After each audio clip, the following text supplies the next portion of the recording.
There we go. Now you got sound. There we go. You got sound now, right? Okay. I'm giving you 4 hours today because I need to give you my full 42. Tomorrow is my son's birthday, and I've decided to take tomorrow off. So I'm going to go 4 hours today. At 1 o'clock, I'm going to have Projo on.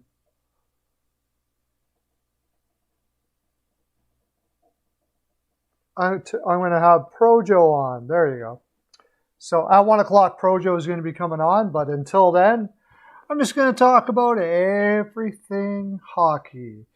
We're going to talk about the games last night. We got lots of games coming up in the future that we're going to talk about. A lot of things going on for rumors. Last night, what games did you watch yesterday, Hajin?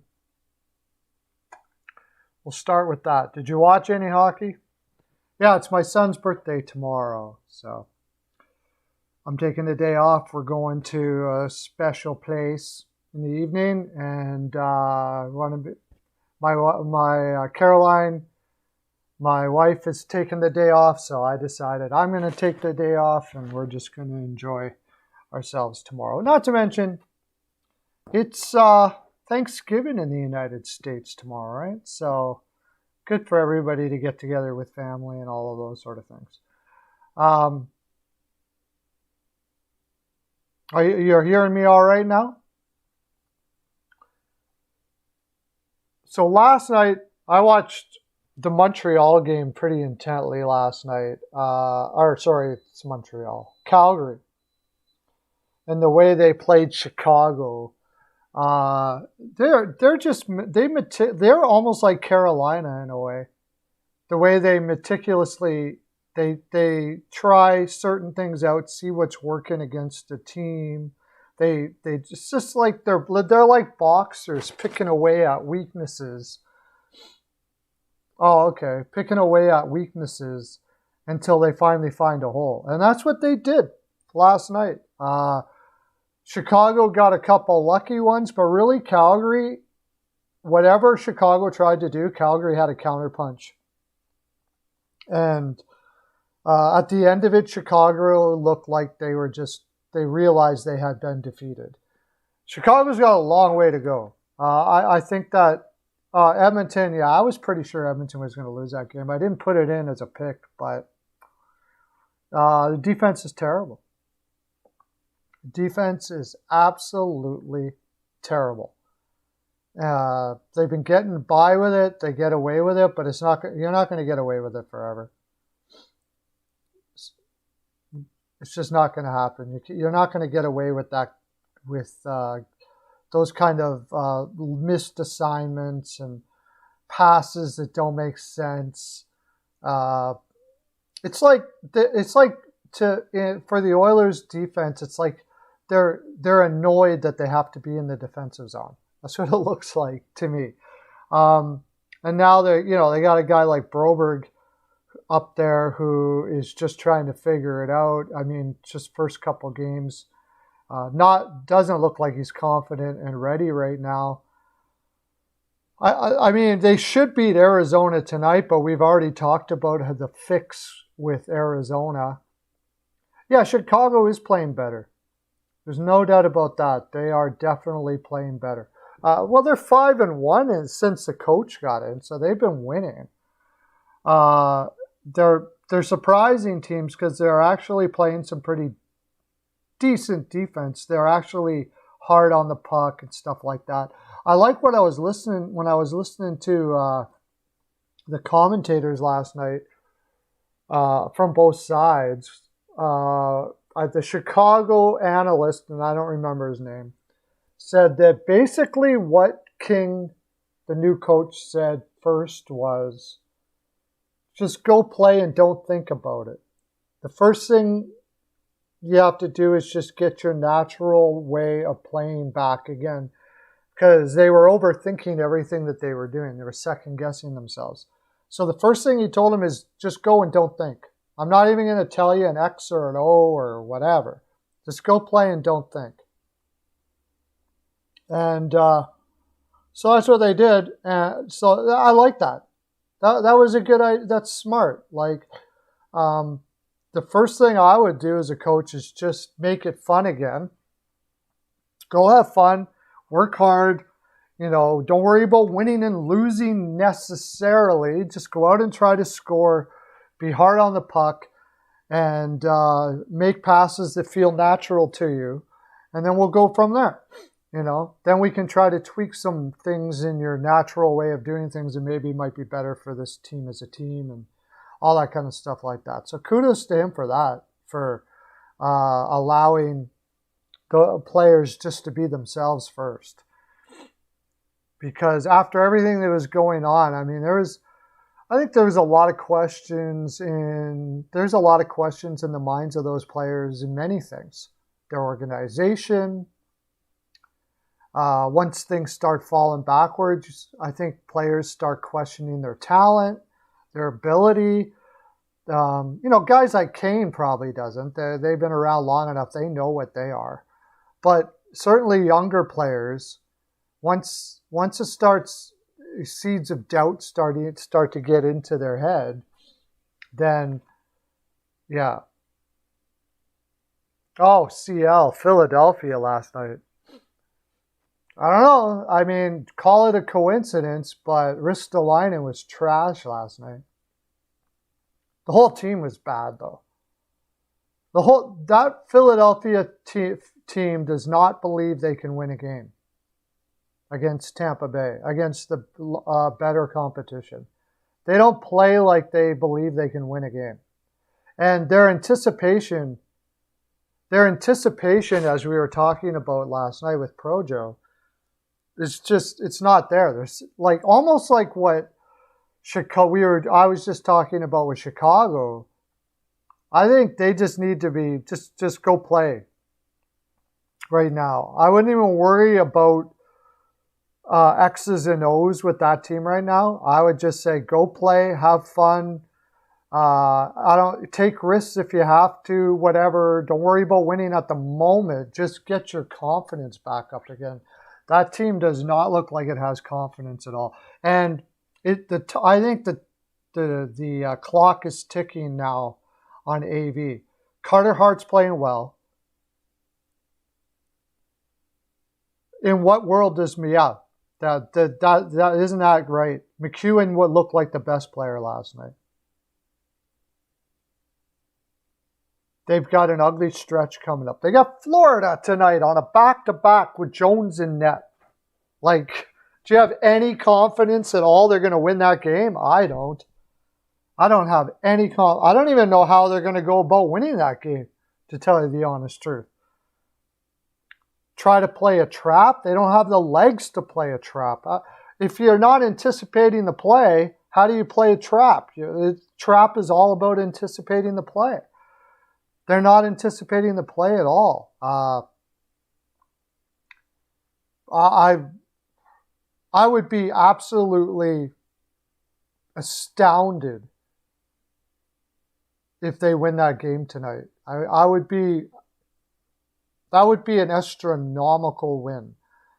More than likely because Jones just plays out of his head, which the last two games doesn't look like that's going to happen. Too fragile, yeah. It's a pretty fragile team. I agree. You go down their roster and just look at how every player is playing in Philadelphia right now. This does not look like a team that's going to make the playoffs. Let's pull Philadelphia up here.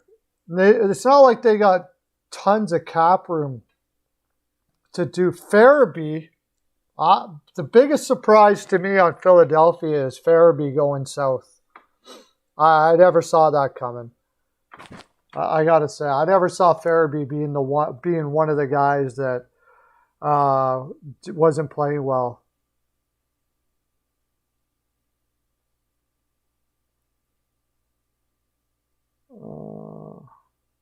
Let me bring you guys up here so I can see you.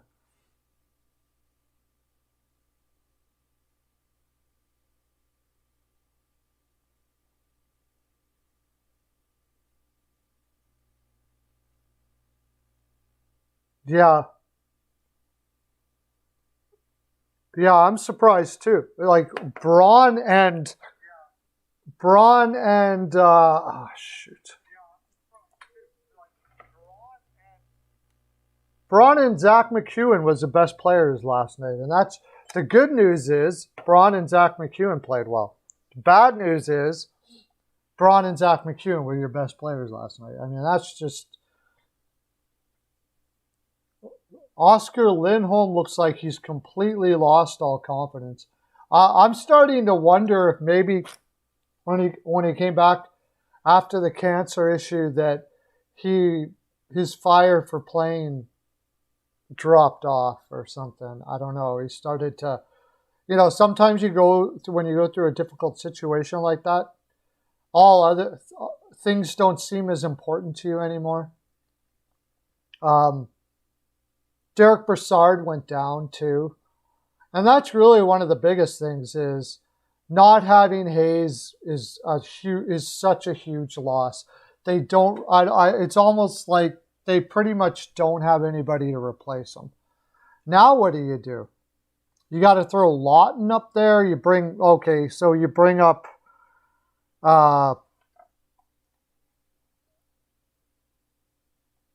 what's his name from Frost. You're going to put all your eggs in that basket? I mean, it's not looking good for the Flyers. Well, look at like you know as well as I do. If you want to give injuries as an excuse, you don't have to go that far to shut down that excuse pretty quick. You just got to stay in Pennsylvania because Pittsburgh doesn't. They seem to overcome it every time. There's lots of teams that have injuries. The fact of the matter is a team needs to be built so it can absorb injuries. Look at Colorado. Colorado has had McKinnon out, Rantanen out. And, okay, they're not – their record isn't what it would be if they were in there, but they're not dying on the vine either. Philadelphia looks like they're dying on the vine. That's what they look like right now. And not that it's like it gets to be an annoying sound, but I still go back to the fact that I believed in Hextall with what he was doing, and I think they made a big mistake. I really do. Now it just seems like they're grasping at straws now. They could have. I believe they could have kept on just building and building and building and building, but now I don't know what the answer is for Philadelphia. They're a middle of the pack team at best. At best, they're not good enough to beat. Even if everything is stroking great, they're going to have one hell of a time beating Tampa, Carolina, Florida. Are you really think there's a high percentage that if things are even moving well for Philadelphia, that they're going to take out a Florida, a Carolina, or a Tampa Bay in a 7-game series? I don't think so. I don't see it. Unless Carter Hart can win anything for you, I suppose. But they got some pretty good goaltending over there, too.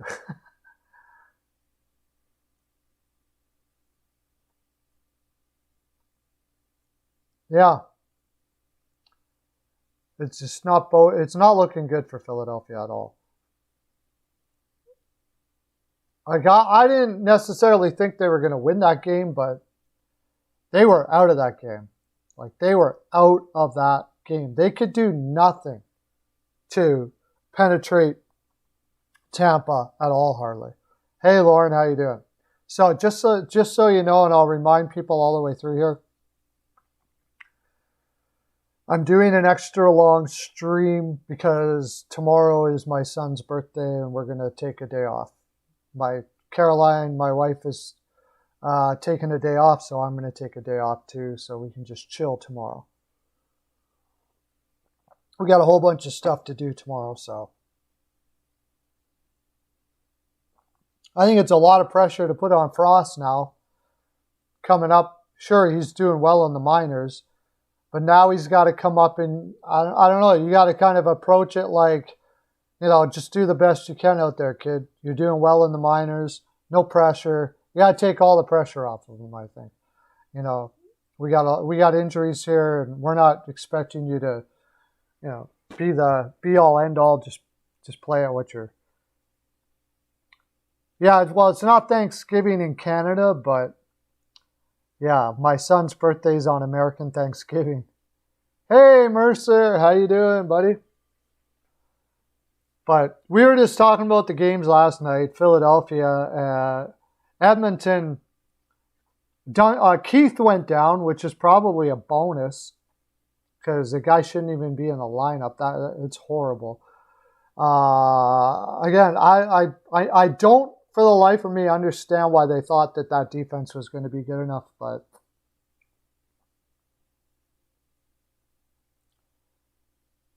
no, I don't.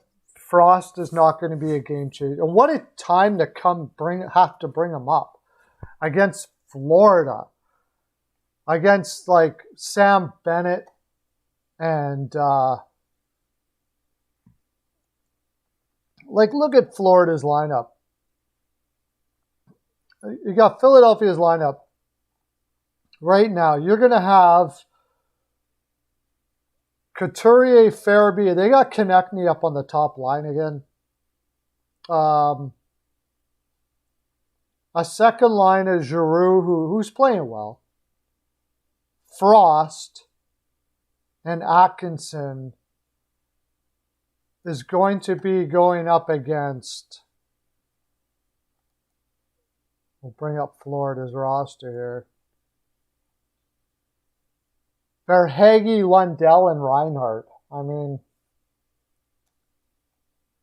that line is fast as hell. Every single guy on that line can skate circles around just about anybody. And you got a Giroux who's never known for his skating. Frost, who is not, he's okay. And Atkinson, who can skate. But that line overall will beat you to the puck most of the time. You gotta be on your A game to do something against that line. And then Huberdeau, Bennett, and Duclair as the top line. And the whole team can score. Once you get down to the bottom ones, Frank Vatrano, I would love to have Frank Vatrano in Philadelphia. Owen Tippett, Luosterainen, Hornqvist. I mean, the bottom lines in Philadelphia are going to be tested all the crap. Oh, who do they have out?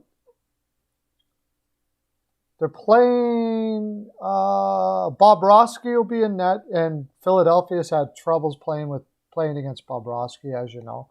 So, I don't know. I can't see that team. I can't see Philadelphia winning on a back-to-back against them. Their legs are going to be a little heavy from playing a back-to-back already. Yeah, I like Frank Vatrano, man. I like him a lot.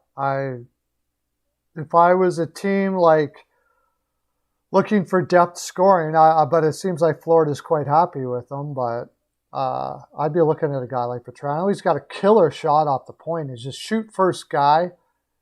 And those are hard to find, actually, shoot first guys.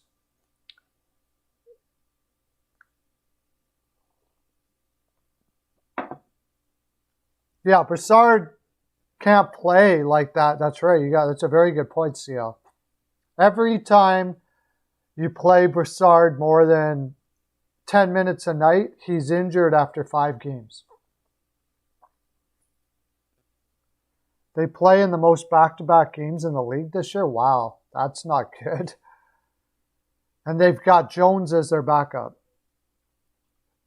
It was looking like maybe with Jones, maybe the first 2 games, and then the last couple games has been Jones. He's been Jones. He's been the same Jones as we've seen in San Jose. I'm 2 in an extra long stream today, John, because I'm not doing the stream tomorrow. It's my son's birthday tomorrow, so.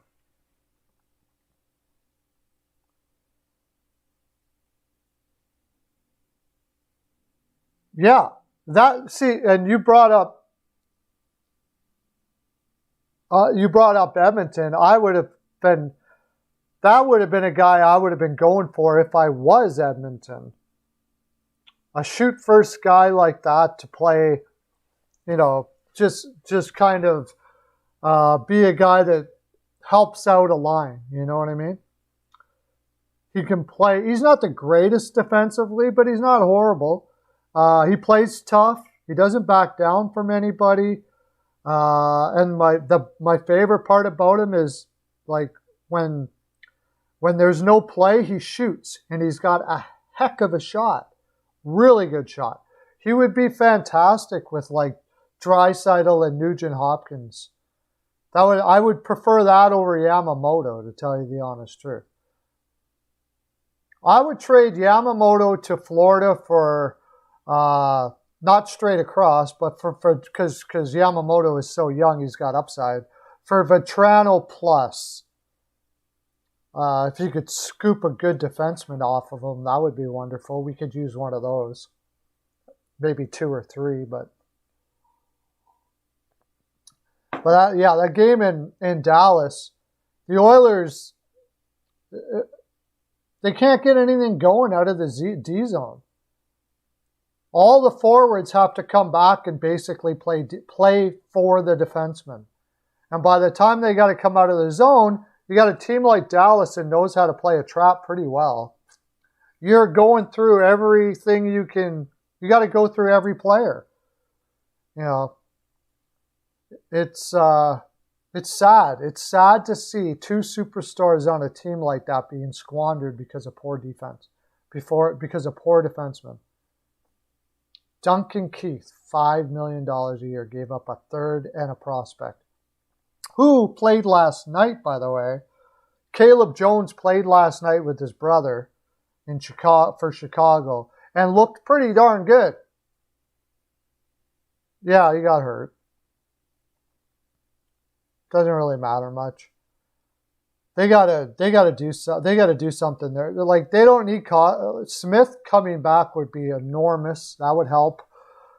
Trade Koskinen to somebody and get some cap space, but I don't have any faith in Holland to pick. Who is he going to pick up?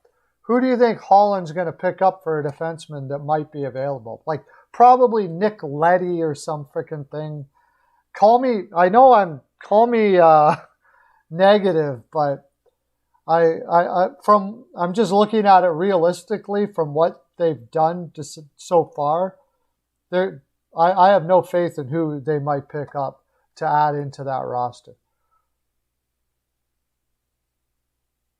Oh, he's not even close to $5 million anymore. He's only worth $1 million. $1 million is what he's worth. 5'6" at best. A 5'6" defenseman at this stage of his career.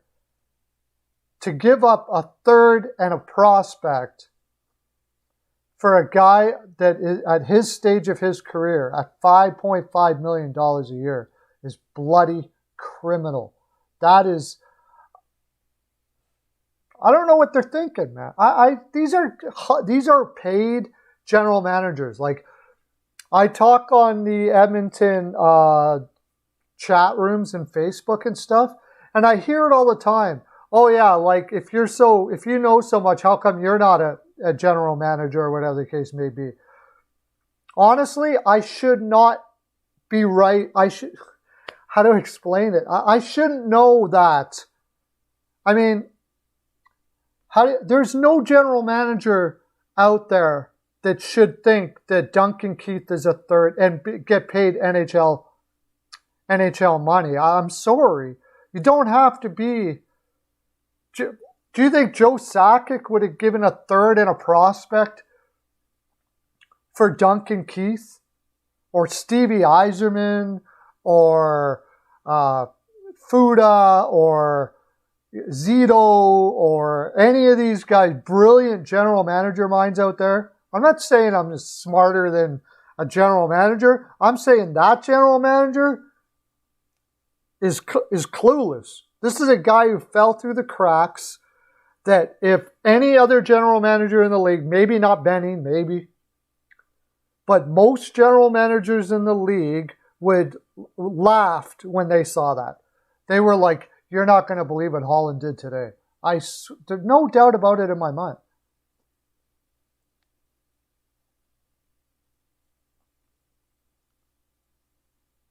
I don't know, Mercer. It's unexplainable to me how a person can make it to the NHL and look at that trade and go, that makes sense to me. It's unfathomable to me. And I'm sure that I don't know if there's any other general manager in the league that would do that. There's no way. In a flat cap world, you're going to give a 39-year-old defenseman whose analytics, even if you're not an analytics guy, if you just watched him last year, forget about it, just eye test alone, a third and a prospect for a 39-year-old $5.5 million defenseman. Got to be kidding me. Who also, let's not forget, also only would go to Vancouver or Edmonton, maybe Seattle. That's it. It's the only places he would go. So Chicago has no leverage whatsoever. All you had to do was say nope, and that was it. I don't know. That absolutely. It's inexcusable. And now they're looking at it like, and then trade Bear for Fogle? You tell Ethan Bear right now. Ethan Bear or Duncan Keith, which one do you take right now?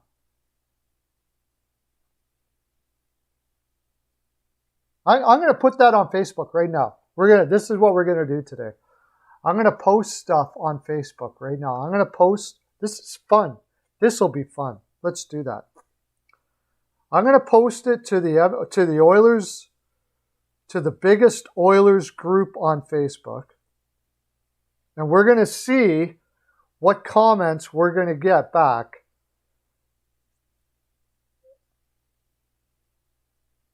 we're going to see what comments we get back.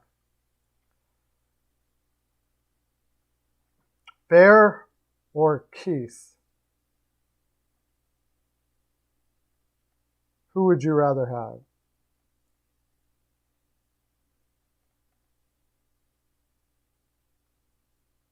This is going to be fun times. But let's do this more often.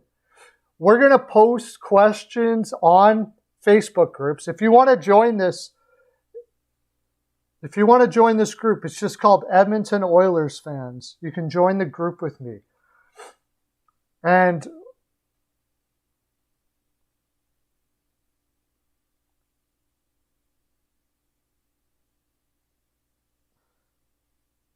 it says Jim Parsons, who has Hockey Writers Inc., they posted something from there. If the Oilers are down both Duncan Keith and Darnell Nurse, they have no choice but to try to make a trade? Well, maybe, yeah. I'm going to say maybe, but I'm afraid of who they would bring in.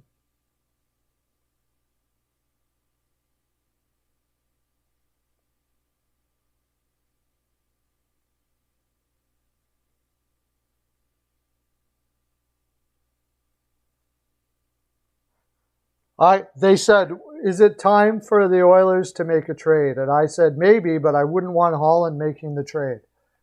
So you guys can get in there and chat with me if you want to. We'll do this with all the teams. I'm going to put that up here. This is fun stuff. I've never tried this before.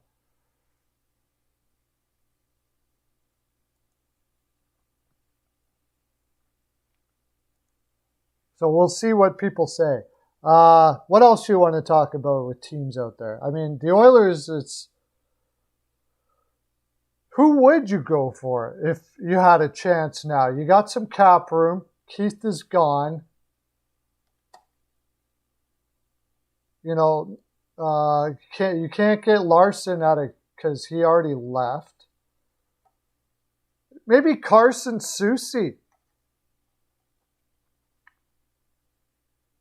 Carson Soucy for the Seattle Kraken. I'd be happy with that. So anybody that just came on here, what we did is I put out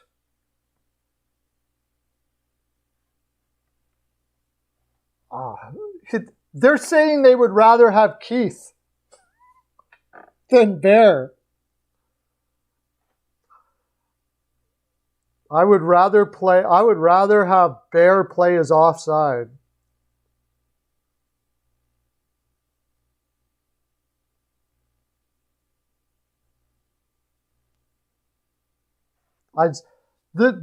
Seriously, this is Edmonton Oilers fans.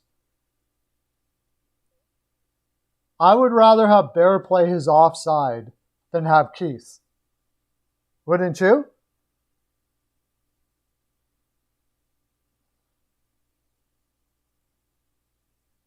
You got to be kidding me. These people watch hockey in Canada. They watch Keith every day, and they would rather have Keith than Bear. I would rather have Bear play with a pair of high heels on. Yes, absolutely.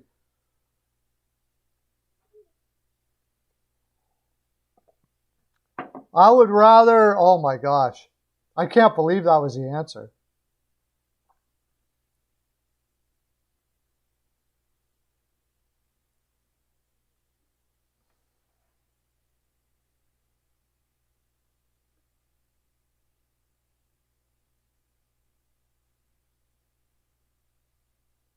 Trade Barry for Bear. Pretty sure Carolina wouldn't do that.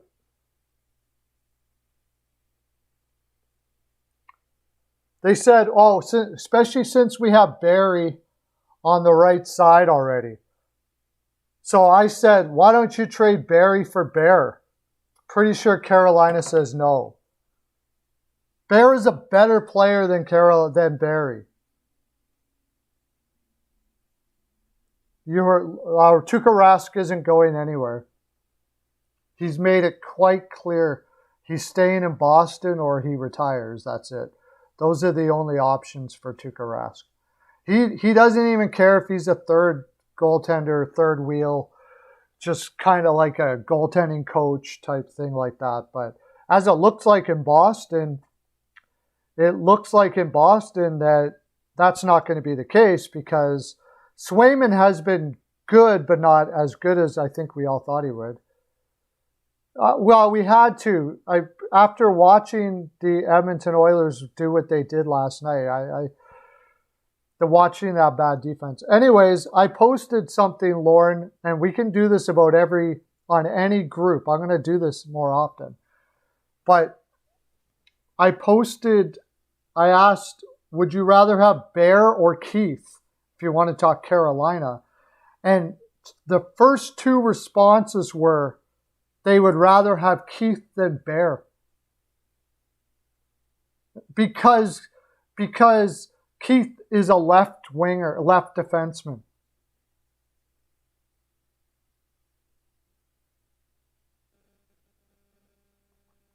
I would rather, I mean, they're not going to get Rask, but they might be able to get Allmark, yeah. I don't know. It's kind of weird to sign him to that kind of,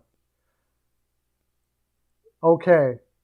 No way in heck if I could make a Keith for Bear trade right now, I would do it in a heartbeat. So anyways, the guy said, especially since we have Barry, Bouchard, and Ceci on the right side. I said I would trade Barry for Bear in a heartbeat right now. I haven't had any response yet. I would trade Ceci for Bear in a heartbeat right now.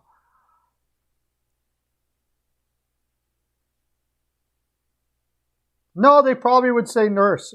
They're that stupid. I'm sorry, Lauren, they would probably say Nurse.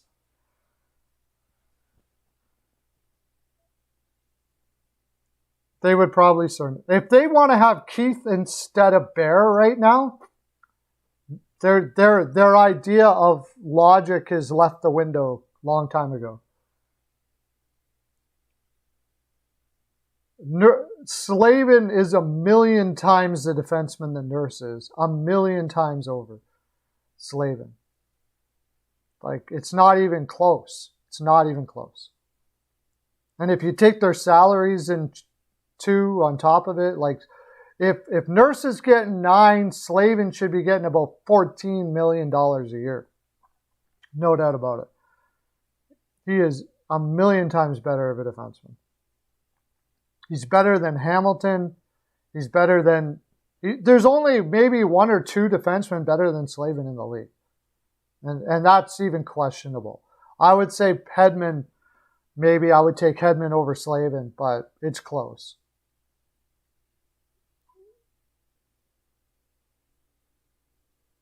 I don't know what I would say there. We'll see. I might even get blocked here. Bear will never come back here ever. Okay.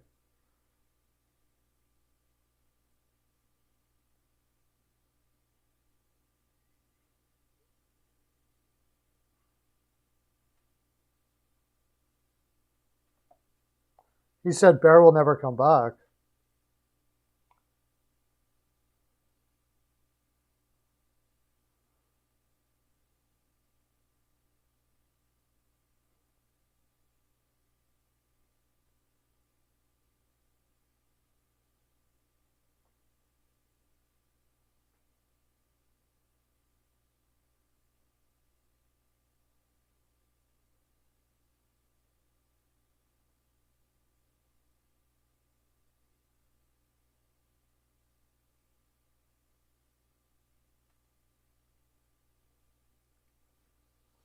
So, yeah.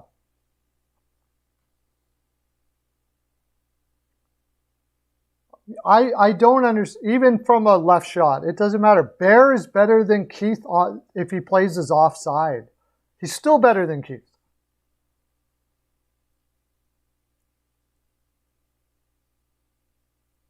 The Oilers could have handled that a lot better. The Oilers could have handled that a lot better.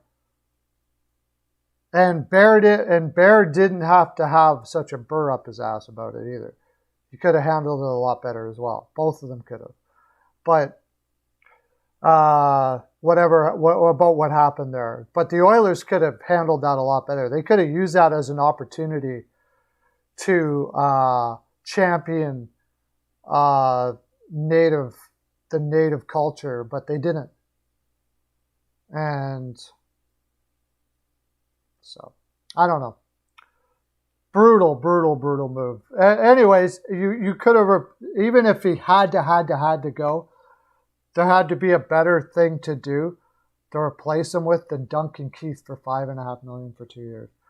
Basically, I guess there was nobody else that wanted to come to Edmonton, so they had to take whatever they could. That's the only thing I can think of.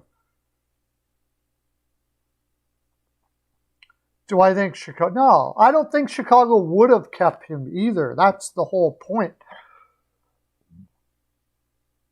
Chicago went in saying, we're going to keep him unless I get this. And the Oilers said, oh, well, and the Oilers are like, wow, we can't take any chances. We need to get Keith. And that's just, there were so many players. I don't know. It's hard to say. The big question mark when it comes to Edmonton is who could they have got? But honestly, getting Keith, you might as well not get anybody.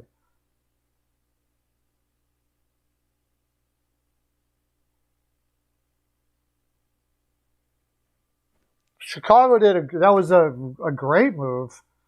Got Caleb Jones and a round pick for him. That was like one of the steals of the off season.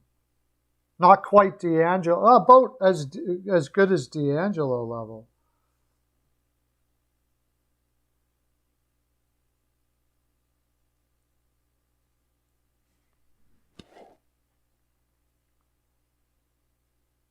Yeah. Everybody, and the guy said he will be back December 11th to play Edmonton. So everybody's going to see what Bear turned out to. Bear is playing like 17, 18 minutes a night on a very strong Carolina team. Very strong Carolina team. Yet he couldn't make the Edmonton Oilers roster last year. Right out of Holland's mouth. Couldn't make the Edmonton Oilers roster last year. Couldn't stay on the team. Or barely could. Couldn't make the top 4. But can play in Carolina in a top 4 role, almost top pairing role, and be invaluable to them and continuously do so. Yeah, absolutely. I mean, Jones has played bad defensively too, but at least he's put up offense. Yeah, the Skinner move was absolutely awesome for Carolina. That I love Dondon on that because he basically, that's what he said. I don't care what you get for him back. I don't want him here. You know, you've been trying to get rid of him. The only reason why he's here is you're trying to get value. The value is the value. Whatever the value is right now is his value. Trade him off, get him out of here. Whatever. We don't need a guy like that who doesn't want to be here. Why would you want a guy that doesn't want to be there? I love Dondon for that. He sees the value in how things affect a team, how it affects a team.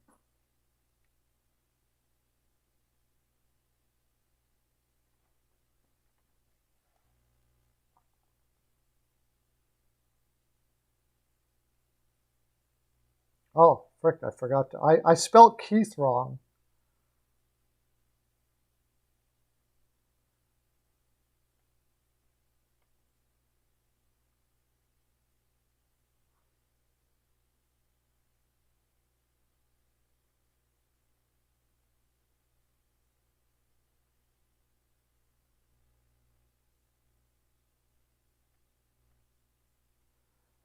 I'm sick of these bear posts. Apparently, they've been getting a lot of bear posts. He's gone. Let him go for F's sakes. And I said, hard to do when our D is brutal. Our D is absolutely brutal.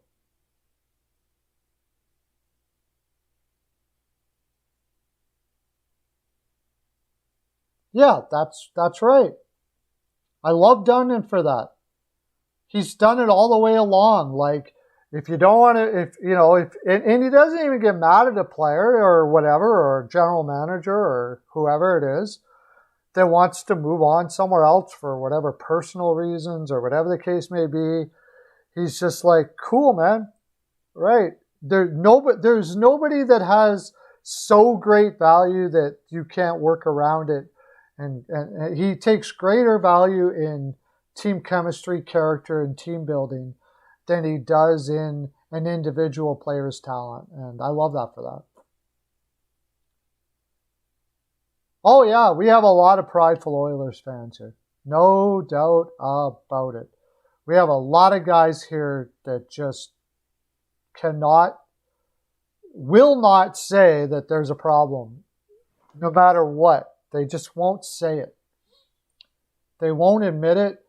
They generally, they're just, how do I explain it? Like, I think that they are so emotionally attached to the team that to admit that the team is not good in certain areas would be like admitting that they are not good in certain areas or something.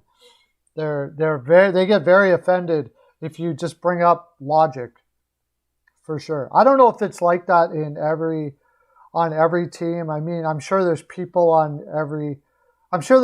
that are like that everywhere, but I know this is going to ruffle some feathers for sure.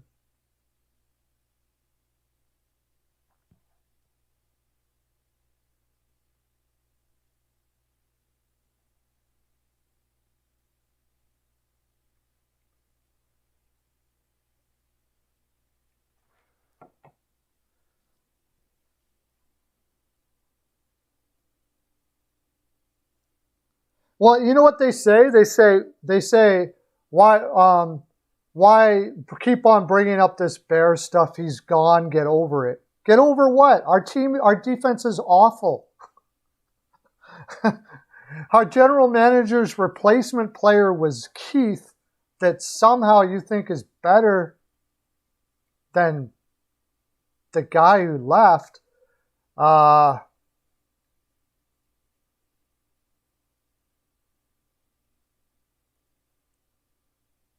even if he had to leave, like, you had $5.5 million to work with. You could have waited. We could have waited till the regular season instead of grabbing Duncan Keith. You know, and kept on looking, and I don't know, play a young player, play Broberg, whatever you got to do. I mean, I don't know. There, grab some guys off waivers that they have to come to Edmonton. They'd be happy just to get an NHL contract.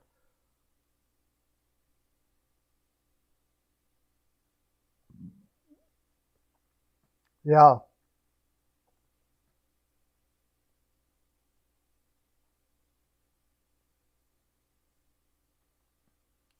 Yeah. Now, there can be some background stories as to why things happen and stuff like that.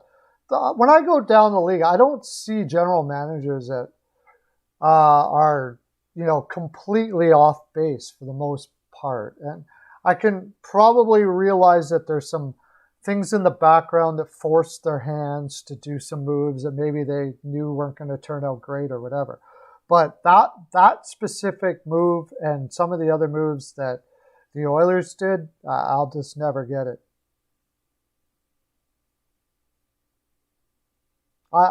It appears that way, Lauren. But you're right, we have talked about Edmonton too much. We were talking about Philly quite a bit, which is just so happens to be two of my teams. So the Oilers were playing Dallas last night, and Dallas is one of the most... I think Dallas is in trouble. Dallas is a team that looks like a tweener team. Sagan just isn't coming back from his injury, it appears. I don't know if he's going to be able to get himself out of it, but and then Ben, they've got a lot of guys that are getting up there and looking like they're getting up there. It's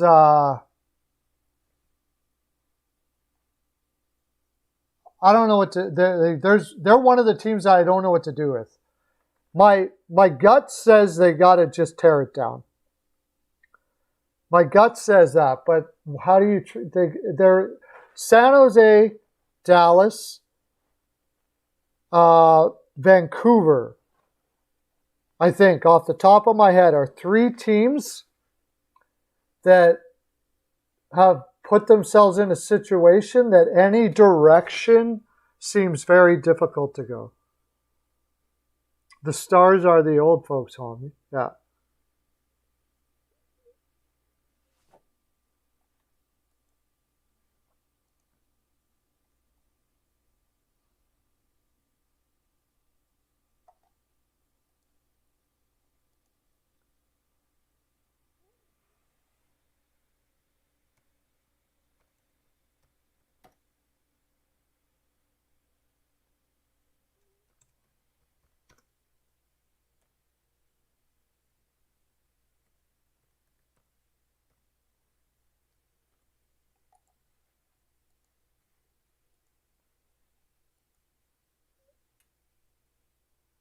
No, you don't. Well, not too many players. Some players do, or not get better, but they hold on a lot better. But I think that injury for Sagan that was a brutal injury. He played very hurt in the playoffs when they made it to the final. And sort of like what happened with Carlson, it appears to have happened with Sagan. He's just not what he used to be at all. And they have guys there that are not reaching their potential, like Joel Kiviranta. Michael Raffle playing their second line left winger spot. Like, they've got Robertson and Hintz Heiskanen, and Hakanpää. Don't forget Hakanpää. Heiskanen, and the rest. I mean, I love John Klingberg, but he's 29 now. To me, I look at this core and I go, are we going to win a cup here? Are we going to win a cup with that core? I don't see it. I just don't see winning a cup with that core.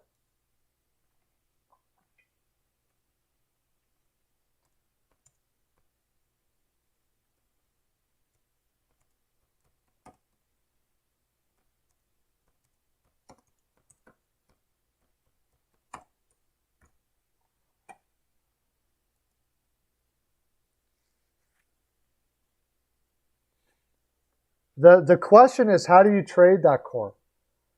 Do you think that there's a home out there for Seguin and Ben? I do believe that they've got no movement clauses. I'm almost positive of it because their owner loves to hand them around like they're nothing. Yeah, no movement clauses, ironclad, NMCs. Does it ever go away, the no movement clause? No, NMC every single year for both. For Seguin and Ben. So if they want to, they can just say, we're not going anywhere. I have an NMC. I'm not doing it. Radulov's got to go.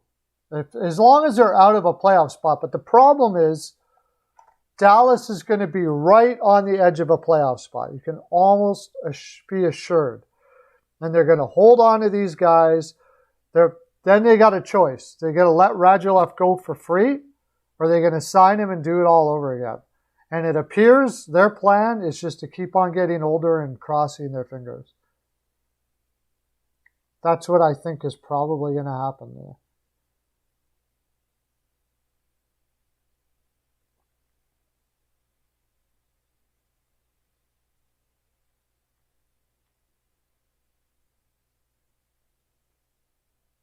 Louis Eriksson, Riley Smith,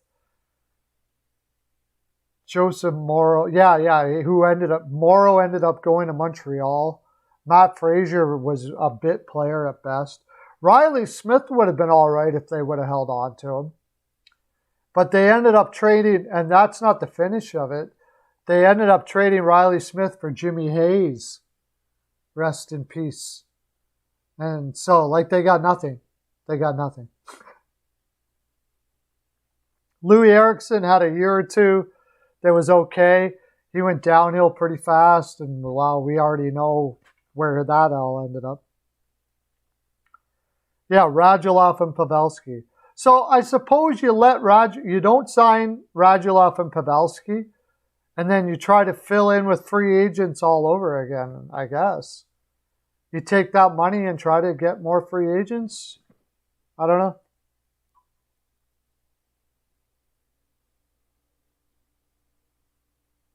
Seguin, yeah, exactly. Seguin got more points than that. And who was that made that deal? Who is that made that deal?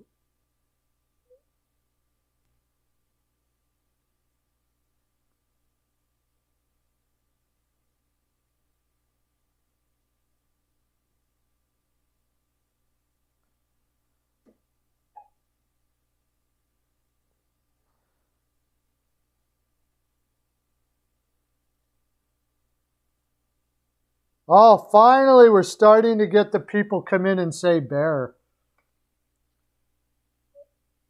Bear all the way, bear. I'm getting all the bear. I'm getting bear now. The first guys were Keith, and then it was bear. Yeah. Chiarelli. Wasn't it Chiarelli that made that deal? Or was that Sweeney? I'm pretty sure that was Chiarelli, wasn't it? Unbelievable. Yeah, it was Chiarelli. And then he traded Taylor Hall for Larson. Straight up. When Taylor Hall was good. Absolutely catastrophic. That and then he gets it, and then the Oilers immediately think when he gets fired, oh yeah, we need him.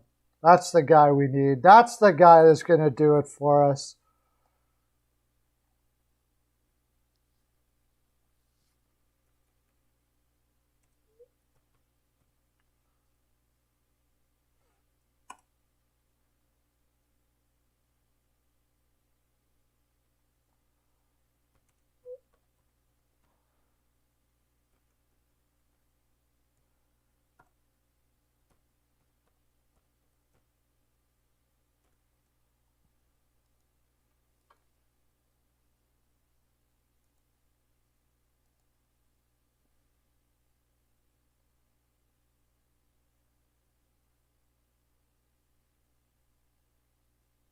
Yeah, I mean, Larson was a young defenseman. He was a high draft pick. But even when he was drafted, he was never thought of to be more than like what he was. He turned into exactly what he was supposed to turn into. And I know they needed defense really bad. But I guess there were some things that happened in Edmonton that basically forced their hand to have to trade him. And that's the biggest problem, apparently. That's what I hear. Like, their hand... He broke some team rules or something like that. I don't know, but... It was a brutal deal.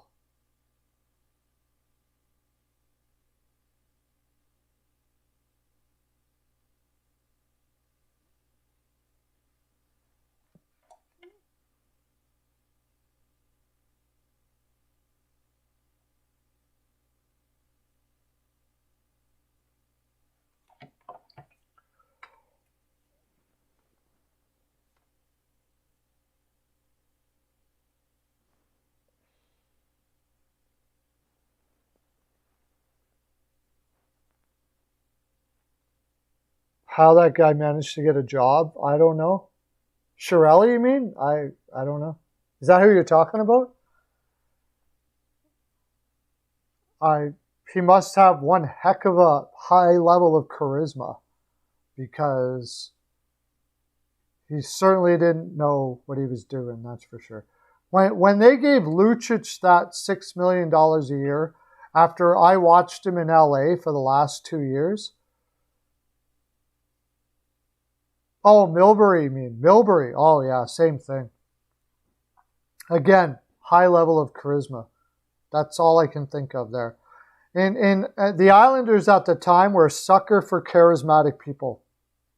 Garth Snow, Mike Milbury, all of those guys. They just had a high amount of charisma. That's the reason why. And then he ended up getting thrown out. He's not even in radio. He doesn't even do television anymore. Didn't he finally get booted off of whatever he was doing there too? But I mean, yeah, you just listen to him talk when he was on being a broadcaster or working on broadcasting as an analyst, and you're like, somebody allowed you to make trades in the NHL? Are you freaking mad? But when they signed Lucic, I think that might have been worse than the actual trade for Hall. Like, I thought the Hall trade, I was like, at first I thought it was Oliver Ekman-Larsson, and he was good, and I was like, at the time he was good. And I thought, wow, cool. And then when I found out it was Larson, I looked up his stuff, and I'm like, this is a defensive defenseman. For what was at the time a top 3 left winger in the game? Are you freaking kidding me? But that was nothing. My head truly exploded when they gave Lucic 6 years at $6 million. After watching him decline every year in LA badly, and them, I just couldn't believe it. It's just mind blowing.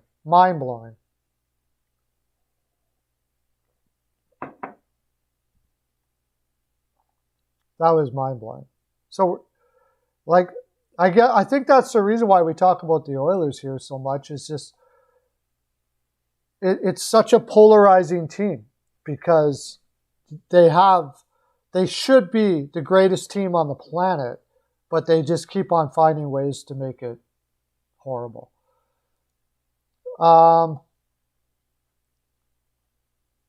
But Dallas played well last night. Like I don't. There's no way they're a cup contender again. You're never going to see it out of Dallas. The way they're built now, I don't see it at all. Unless Ropo Hintz and Robertson can make a case for it, and you've got Heiskanen, you got some really, really good pieces, but you got too many old guys there that are weighing them down, and I just don't see it ever happening.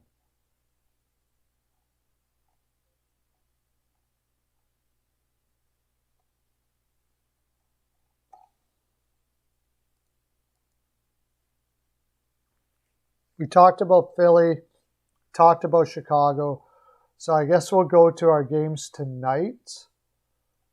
And we got the Bruins and the Sabres. I believe the Bruins are putting Allmark in. Oh no, maybe Swayman. And Buffalo's putting Aaron Dell in. I mean, Aaron Dell just does not look confident between the pipes at all. Talk about a guy who keeps on getting NHL money and you wonder how the heck he does it. Aaron Dell, like he had 2 years in San Jose. He kept on getting NHL money, and I thought, okay, he's out of the league. We'll never see Dell back in the league again. No. Pops up in New Jersey. Gets some injuries. He gets, I think, almost half or at least a quarter of a season of NHL money. And then he's got like the best agent in the world. Why not go to Buffalo where you've got a 40-year-old Anderson and a journeyman in Tokarski?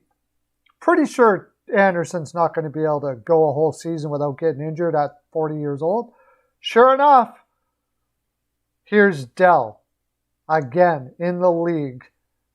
And there's probably many better AHL goaltenders than Dell out there. But Dell always finds a way. He's got the best agent on the planet.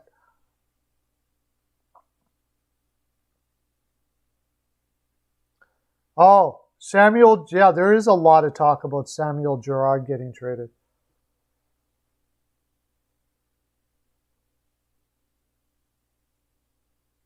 Yeah, both of those. We talked about that yesterday, Lauren, with the Islanders. And I think we all kind of talked about it with the Islanders that if injuries ever did start happening, that they were in trouble, and they certainly are. They're in big trouble. Once injuries start happening, they just don't have the depth there. And it's almost probably a good idea for them to maybe get some picks and prospects and stuff and reload again because they just don't have enough in their system to make up for the injuries. As far as Girard, I mean, could you be in a better situation than Colorado? You got so many defensemen that Girard may be expendable because you're going to need some depth at forward or, and re-signing players and stuff like that. Girard's an unbelievable defenseman. I'm just going to say their name. We're not going to talk about it because we just talked about them enough. Edmonton Oilers. Girard, absolutely. Give me some. That would be great. Thank you. But where could Girard go? Where would Girard not go? Especially when you're Colorado and you can take money back and get some depth at forward on the wing. Like, you could probably get one killer winger out there for Girard. Because defensemen are so much more valuable. What about Vancouver? and TJ Miller or JT Miller. They need defense hardcore, but we were talking about that yesterday.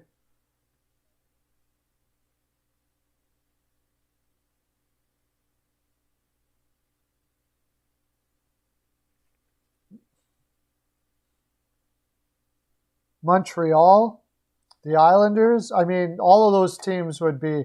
The thing about what are you going to get back from the Islanders besides? I'd want Beauvillier. At least, it would start with Beauvillier, and I don't know if the Islanders would want to start with that or finish with that. Montreal makes a heck of a lot of sense. Okay, you bring up teams. I want. If I'm Montreal, what the heck? Who am I going to take from Montreal? I'm sure Montreal's offering Drouin. And Drouin has played a heck of a lot better, but it would have to be Drouin plus like picks and prospects and stuff like that, because Drouin's career up until now is too much of a risk factor. He's having one good year.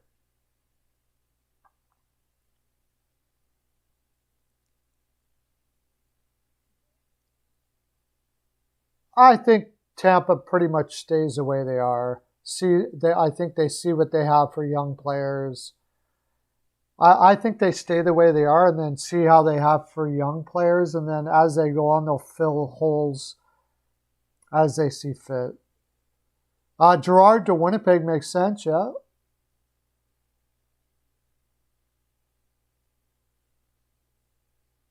Who are you going to get back? Okay, let's say you bring up these teams. Montreal.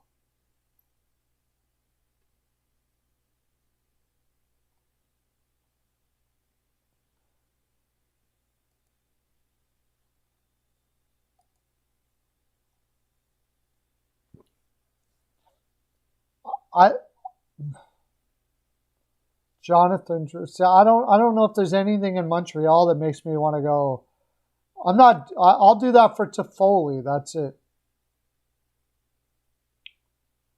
I mean, I'll do it for Nick Suzuki, but I'm sure they wouldn't do that if they want to be that silly.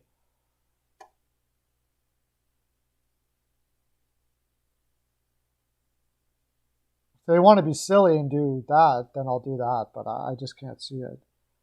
As far as the Winnipeg is concerned, what did John say would be going back for Winnipeg?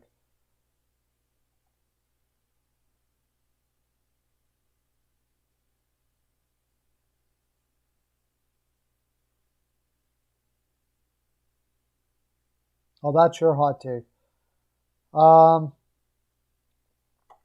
First of all, let's look at his. I guess the first thing you always have to do. I think he's under a really nice contract too, right?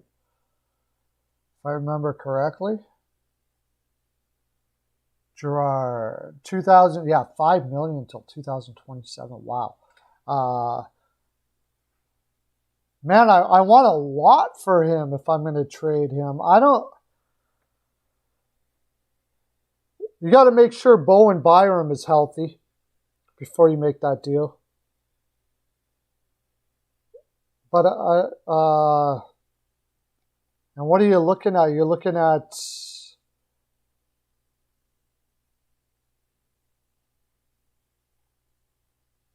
at some depth from some depth at forward, I suppose. Like, it's not like they absolutely need to make that deal. That's the thing.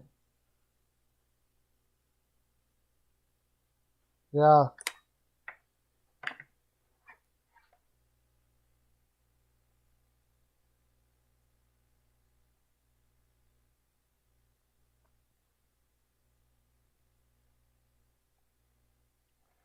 They don't actually absolutely have to make that deal. They got to sign, what do they got? Rantanen's till 2025. Nichushkin, okay. Burakovsky.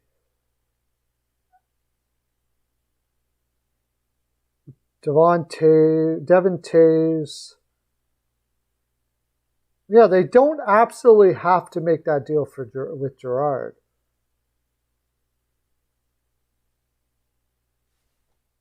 So there has been talk about it out there, but I mean, you'd have to take him from me. You'd have to like offer something really good to get Gerard from me. It wouldn't be just for like a package of picks or something like that. You're gonna have to. I want like exactly what I need on my top 6. A big time player. Winnipeg Jets.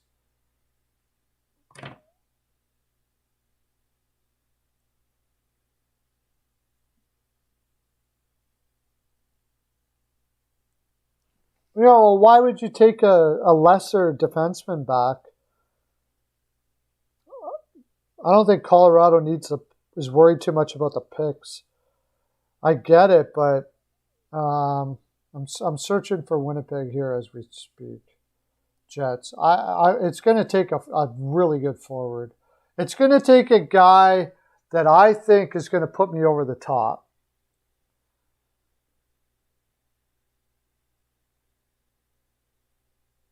And I don't see anything but Ehlers that makes me happy. And I don't see them trading Ehlers. I don't want Blake Wheeler. He's too old. I don't need a guy like Svechnikov. Like, if I'm going to trade him, I want a big-time winger to play on my second line with Kadri. A big-time winger.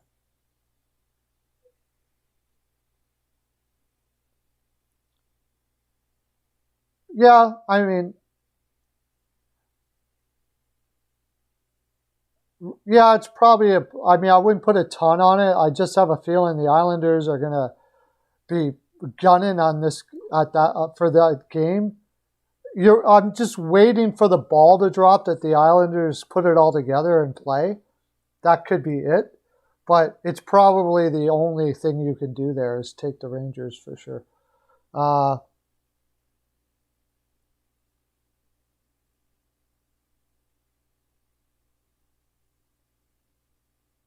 Yeah. Like I said, I don't. If that Gerard move too, I think would more than likely happen in the offseason than now. I don't think they want to mess up the chemistry that much, and they can probably use picks to add to their forward group without losing Gerard. So it's not like he's doing anything wrong. He's playing fantastic. You get to have like this super deep defense. I just don't see it happening during the season. Something like that. But if I'm going to make a move with Gerard, and it does make some sense to move on from him when you've got guys coming up like they do, and try to add to the depth, I'm going to want a top-notch right winger. Philadelphia would be a good team place for him too, except that they already have a guy almost exactly like that in Ellis now. But I would want, like a good example, I'd want Konechny at least for that out of Philadelphia if I'm going to make that deal.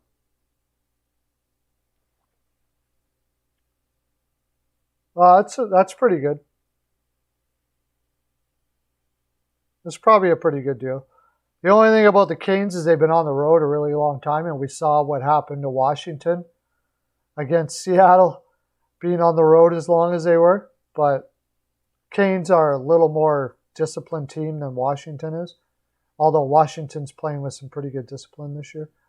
But I think that would happen in the offseason. And then they would look at free agency. If they can't find anything there, then you've always got you've always got that in your back pocket if you need to. But I'm looking for a big-time player, like a really good shooter, if I'm going to make that deal. I'm just trying to think of some teams that could desperately use some defense that might make that deal. Like somebody like Bertuzzi out of Detroit or something like that.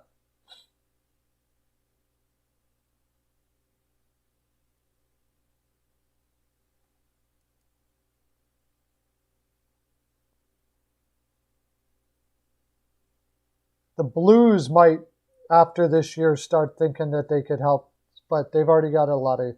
That's the thing is, Girard is on the small side, so he's going to have to fit in a group that's pretty big. I like the Philadelphia Flyers.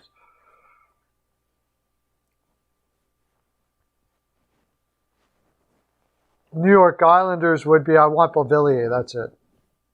Beauvillier or Wallstrom or nothing.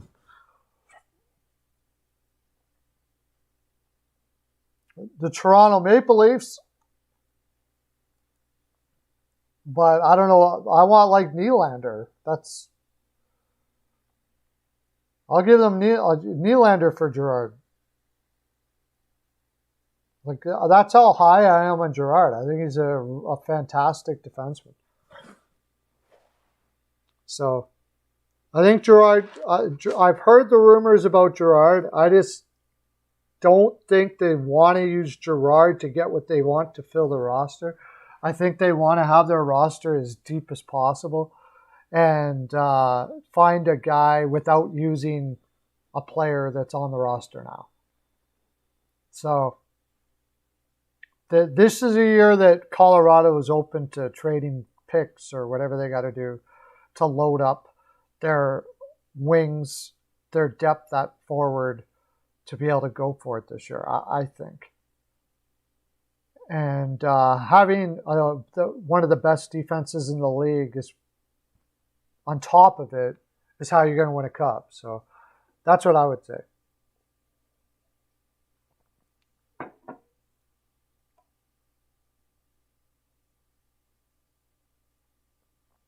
Yeah, sooner or later, any team's got to sacrifice picks for them. Yeah. I can't say I will be absolutely blown away if Philadelphia happens to take that game.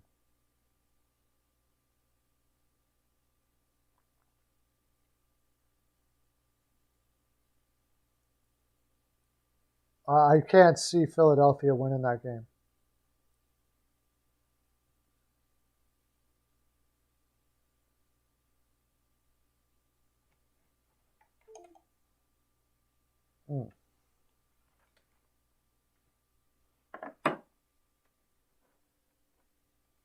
Wait, I got a problem here.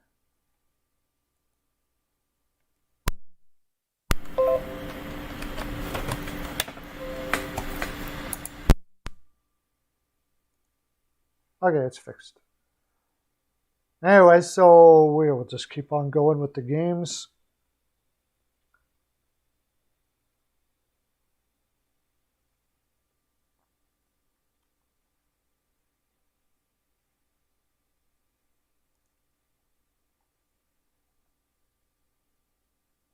We were supposed to be talking about Bruins and Sabres, weren't we?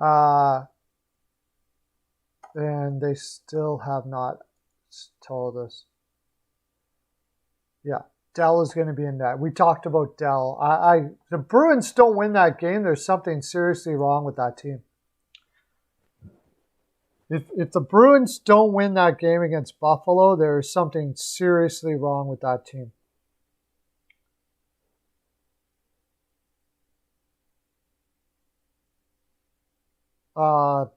Because they have the only way you're going to lose that game is you get outworked, and that Bruins team shouldn't be getting outworked. With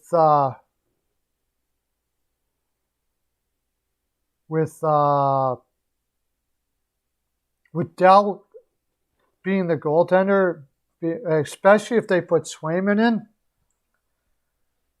they absolutely it would just be back to the drawing board type stuff there if the Bruins don't win that game. I don't see any significant injuries that should prevent it. You just can't win. You can't lose that game. You can't. You cannot lose that game. I wonder, the only way the Boston loses that game is they underappreciate Buffalo, and why the heck would you do that? It's been a tough out every time you play them. Like, they built a reputation for themselves that they're a tough out. There's no reason to think that you're going to overlook that team. They got, who do they got after this? New York Rangers at home. You've had a couple days off.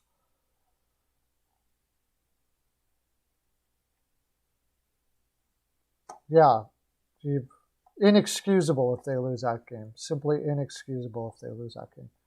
All right, next game.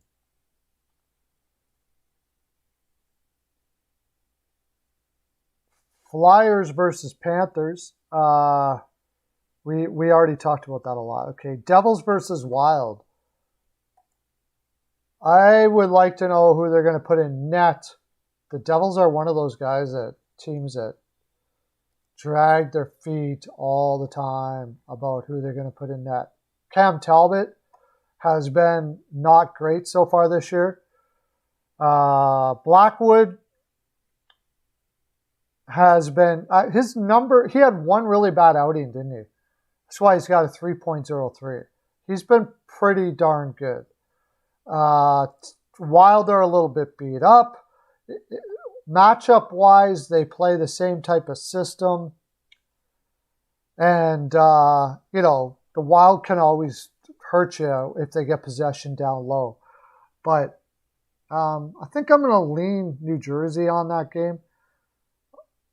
At home, playing a lot better, starting to buy into Lindy Ruff's system quite a bit, getting a lot of shots on net, a lot of pushback. I'm seeing a lot of pushback from New Jersey that you didn't see before.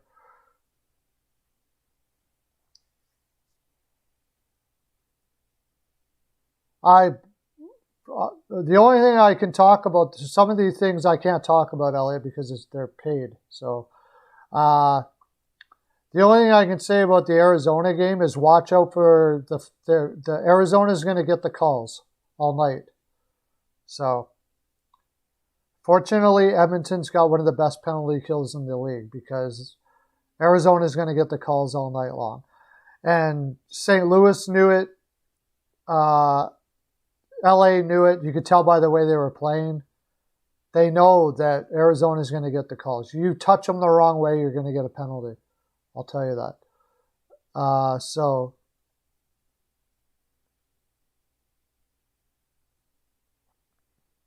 maybe that's a tough game. Carolina's been on the road a long time. They're coming in with some confidence now that they beat Washington. Although it's guarded confidence because it's kind of false confidence because Washington was done. They were beat up. That Western road trip is a bugger. And if you've got a back-to-back on the end of it, it doesn't really matter who you're playing. You're going to have a tough out with. So Carolina didn't have a back-to-back, and it's not the end of that road trip. The tough one for them, the really, really tough one is going to be against Philly coming up.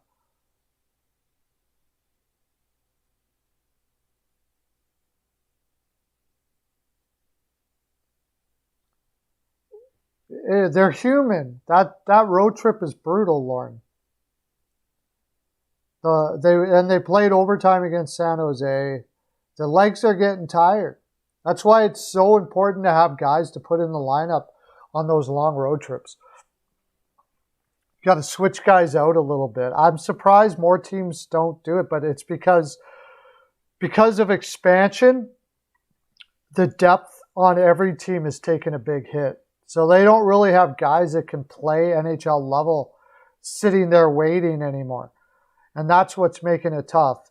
At the end of road trips right now, almost any team can beat that. Like a bad team can beat a Carolina or a Washington or whatever right now. A Seattle can beat a Washington at the end of that Western swing because they don't have guys to replace. They don't have guys to replace in the roster. And not only that, Washington's injured a lot. So injured right now. They have a lot of injured players. So the good thing about Carolina is they're basically healthy. I think they should be able to fight their way through that game in Seattle, but I don't think it's an easy out. Yeah, Bears out because of COVID protocol. I don't think it's an easy out. I mean, both teams being healthy, Carolina will crush Seattle 9.5 times out of 10. Or both teams being not tired, equal energy. But in that spot, Seattle could have a chance. They could have a chance in that game, I would say.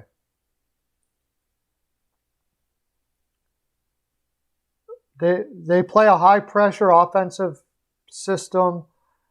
Carolina is going to knows they're tired. They're going to have to trap a little bit, conserve some energy through that game, try to slow the game down against Seattle. You don't want to be getting, because they got a lot of fast players. They got Gord, they have Tanev, they have Eberle. They got a lot of speed. And Carolina has their own speed, but their legs might not be able to keep up tonight. So they would be, I think I would go towards I'd go towards a low-scoring game, much like they played against San Jose and they got the point. San Jose's a little better team, though, and they had a little better goaltending. Grubauer isn't quite as good. So...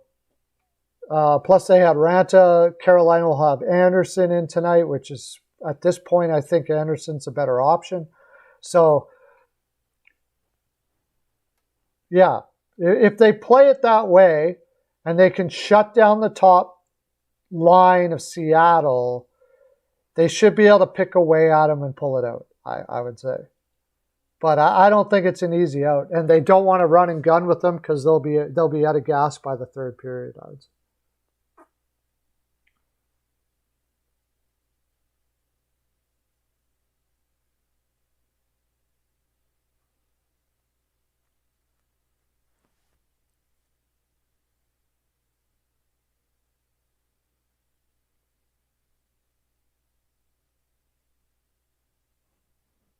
They should do that. They got the guys to do that, blocking shots. But the big thing, one of the big reasons why San Jose won that game was because of Reimer. Reimer was playing his old team, and he's freaking hotter than heck right now. That's why I'm probably leaning Carolina because Grubauer is just not very good.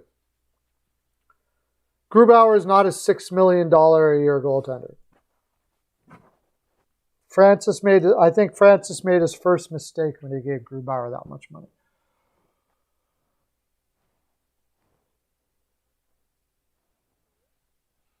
But it's a tough out. Like, look at how long they've been on the road for. And they still got one more to go. Like, I'm blown away by these long road trips this year. Tons of teams. Calgary has been handling it amazing. They had 2 long road trips in a row. I'll bring it up here. We got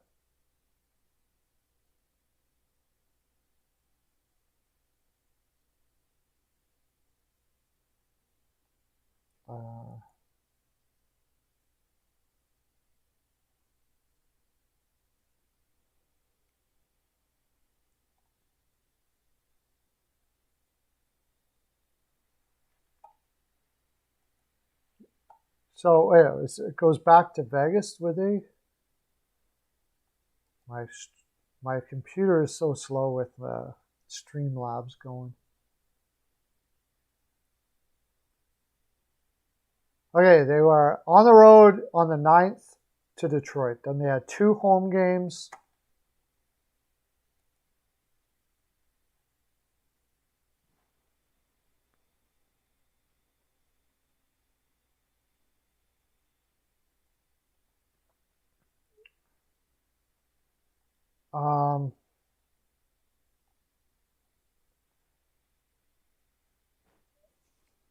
Okay, so actually it's been 4. This is the 5th game of the road trip, which is a long. You go to Vegas, tough out. scoot over to Anaheim, then to LA, then to San Jose. Now you go through a time zone to Seattle. Got to remember the time zone on that. Yeah, San Jose, day off. Go through a time zone to Seattle.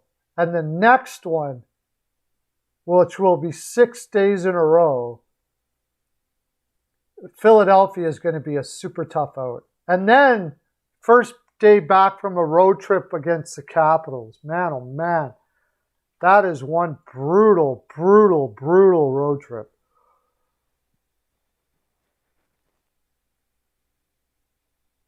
Yeah, all the things you could say, like if any team can do it, it's Carolina.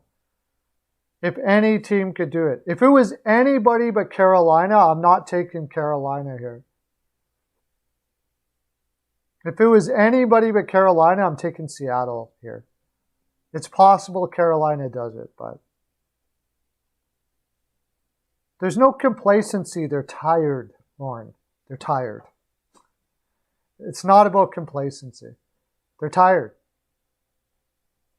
It's been a brutal road trip. Philadelphia is going to be the biggest test of the year for them. Actually, no, Washington, their first game back home. 1 day off. They go from Philadelphia home and then play Washington the next day. Those 2 games are going to be their biggest tests. So I think they're going to pour it out on this. They're going to pour everything they got into this one, and then Philly's going to be a bugger. I'm not going to be taking. I think I got to go Philly on that one. The Caps game is going to be. You can't even look at how good a team is when you're talking about the 6th game of a road trip and you're going through time zones like that. Arizona can beat any team that has done that. There is parity in the league. So Arizona could win that game. Like any team can beat a team that's on the 6th day of a road trip that have gone through 2 time zones in 3 days. Any team can beat any team there. If a team wins doing that, that is like a heck amazing character to be able to do that. And I think Carolina has that character, but I also think that they're human. So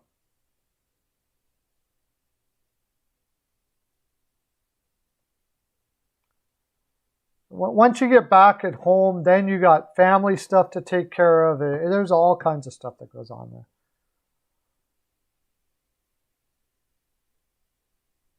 Yeah. I got to go with the Caps on that one. But that's down the road, so. Okay, I guess Projo wants to come on here for a second, so I'm going to see if I can get him on.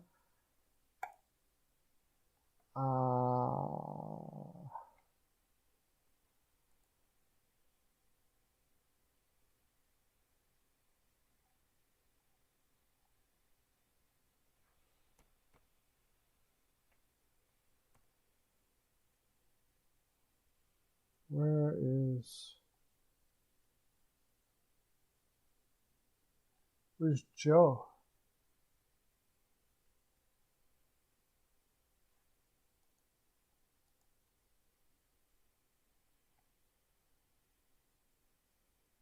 Where the heck is Joe? Oh, there he is. How come it didn't come up?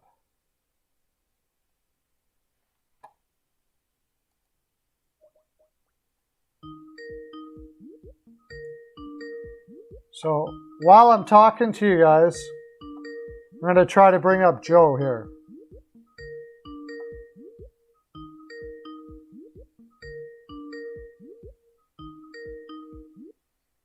Price coming back today? Well, that changes everything. If Price is coming back today. I'll see if I can NDI source you on here. Hey, how's it going, everybody? No, nobody can hear you yet. I got to see if I can NDI source you on here.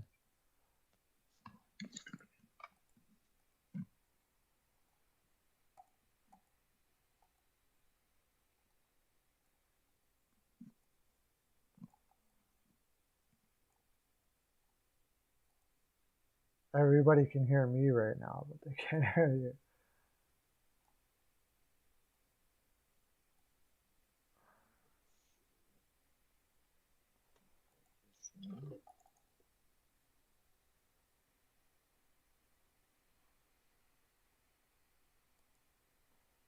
List is empty. How come I don't have you up here?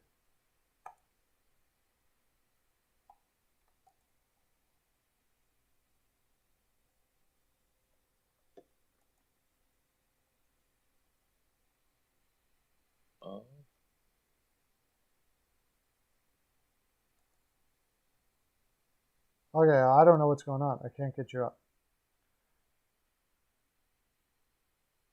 What about now? I put the video in. There's you.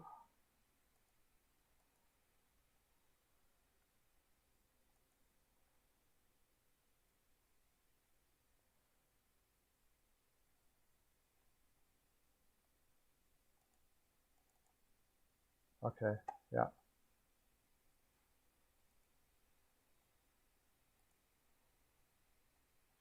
Oh yeah, you're just a little dot on the top here. Okay.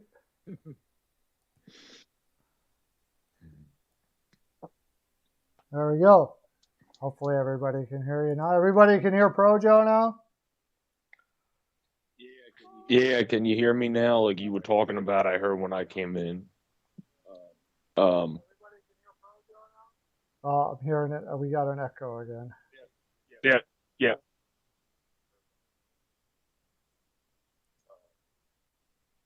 I don't know why that echoes like that. Well, no, I don't think we have an echo this time. That was me seeing if I could Okay, hear, good. if they could hear me on my phone. Yeah, that was probably my phone. That was making sure we could actually hear me, which we Okay, could. good. Okay. But I was going to say, like you guys were talking about when I came in, I heard you talk about Carey Price. Obviously, if the price is right, to use the famous TV show, the Canadians tend to be a hell of a lot more right each time that happens, even in a downtrodden season like this year. So, as I heard you saying when I came in, that makes a obviously, but also a tremendously huge difference. So, Yeah, I mean that I'm probably off that game tonight against Washington. In fact, if anything, I like maybe Montreal because Washington's on their first game back from a long road trip. Like they just did that Western swing, and they were pooched out when they got to Seattle already. And now you know how to like when you get the first game back from a road trip is always tough because they got family and you especially, it's a, expect no, I said especially. Yeah, I agree with you. especially Yeah. during Thanksgiving because there's so much going on, right? You got parties, you got people coming over your house and stuff like that.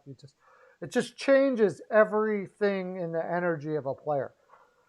You go home, you got Thanksgiving, you're eating turkey, blah blah blah. You gotta, there's a lot of discipline that has to happen here for every player to say, stay away from the turkey, man. You don't want to be having turkey. Turkey is an energy drainer food. You don't want to be having turkey. You don't want tryptophan. And Yeah, yeah, seriously, it's like these little things are what matters. at least pre at least yeah, at least pregame you don't want it. Well, once your games are over, if you want to do whatever the heck you want to do afterwards, go nuts. But yeah, pregame you definitely do not want to have a meal like that's why everybody always says after Thanksgiving dinner, "Oh my God, I'm so Yeah, tired," because it has tryptophan. all that stuff in it. You don't want that. Yeah, you don't want that going into a Yeah, hockey game. That's not going to benefit you. But I am looking on RotoWire, and according to RotoWire, maybe Price is supposed to be back active tonight, but it does say Jake Allen's confirmed with the Ilya right, Samsonov. According right. to that, that's that's now obviously if Jake Allen struggles early, you have a future Hall of Famer now as your fallback option compared to Caden Primo, which nothing against Primo. He was holding his own. It's just he's now nobody's Carey Price. There hasn't been many people in the league's history that have been as good as Carey Price, especially in our current era. So if you have him as a backup and able to come in if Allen does struggle early against the Washington team, then you can also do that. So it adds a whole different dimension no matter which way you look at it, even with Jake Allen starting, if he actually is truly back to being active tonight. Yeah. I'm still avoiding that. There's more than just that. Tryptophan, actually, for a professional athlete competing against professional athletes, just stay away from it completely. Even if it's the day before, just totally stay away from that garbage. Gravy, all of that kind of stuff, filling yourself up. Now, everybody's different, but for the most part, it's not just that. You have families that are together. You got family issues. You have it's it's a it's a very dramatic, emotional time, and I'd rather my team be on the road for Thanksgiving than at home. I would. I'd rather them talk to their families and say, "Wish you were here," and then be focused on. So, I think road teams might have a bit of an advantage that way. On the same note, it also depends on whether you have a veteran team or a young team, because young teams they could be. Exactly. Yeah, that's what I was going to say. Yeah, Yeah, I agree with. yeah. Ricketts is talking about the Panthers tonight. If the Panthers don't win that game tonight, I'll be like dumbfounded that they don't beat Philadelphia tonight. I wouldn't be shocked with our team though, just because that's Philly for you, Pearlo. Philly doesn't make sense here for the time when they're going in a skid. All of a sudden, the team they beat is the best thing since sliced bread on that given season. Where it wouldn't honestly surprise me just by the recent history and the history of just being a Flyers fan for 25, well, almost 25 years now. Once Christmas Day hits, since I was born basically and able to actually focus what was on the television, they have games that in seasons they're going through droughts. You're just like, how the hell did they beat this team of all the teams when they're going through a drought? So to be quite honest, if we beat Panthers in Carolina, I'm not predicting it, obviously. But with the way that our history has gone, it wouldn't surprise me at all. I would just probably throw a pen up in the air and be like, Yeah, yep, I didn't see that coming. But at the same time, I did, because it's been the history of this team recovering against the NHL's best somehow. And then when they play a mediocre to average team again, they kind of play down to their level sometimes, which I think Scott Hartnell, you saw his comments, yeah. right? Well, Or did you not see Scott he on NHL Network about the I Flyers? Did you see any of that? refresh my memory. I remember hearing something about it, and it did pique my interest, but I don't remember what it was. I got so much other stuff on. Yeah, he was talking about how on top of the scoring, the Flyers just aren't playing like with the same. They're playing softer this year. He actually used the word soft. That's what some people think got him not on. They have Boucher on the broadcast tonight, and then they have different people in the pre and post game. Hartsey hasn't been there since saying that. I don't know if it is related or not, but that's kind of has been the baseline a little bit more of the team, where the Flyers, for going through all their injuries, don't get me wrong, if I'm a Flyers fan and we're 8-6-3, I'm still sitting here fairly happy in like the terms of the Don't Panic Chris and Yarif podcast they do with all the injuries we have. But in terms of just looking on the ice product, like Peyton always says, you can talk about the wrongs of your team. That's what a good fan makes, and a good, especially analysts like we try to make do. And that's your scoring issues combined with the fact that you're not playing with the same intensity in the first season when AV got here. For example, when Nicolas Aube-Kubel was actually disciplined and not trying to tear someone's head off on the ice, you were actually playing a very good forechecking game and a very good boards game.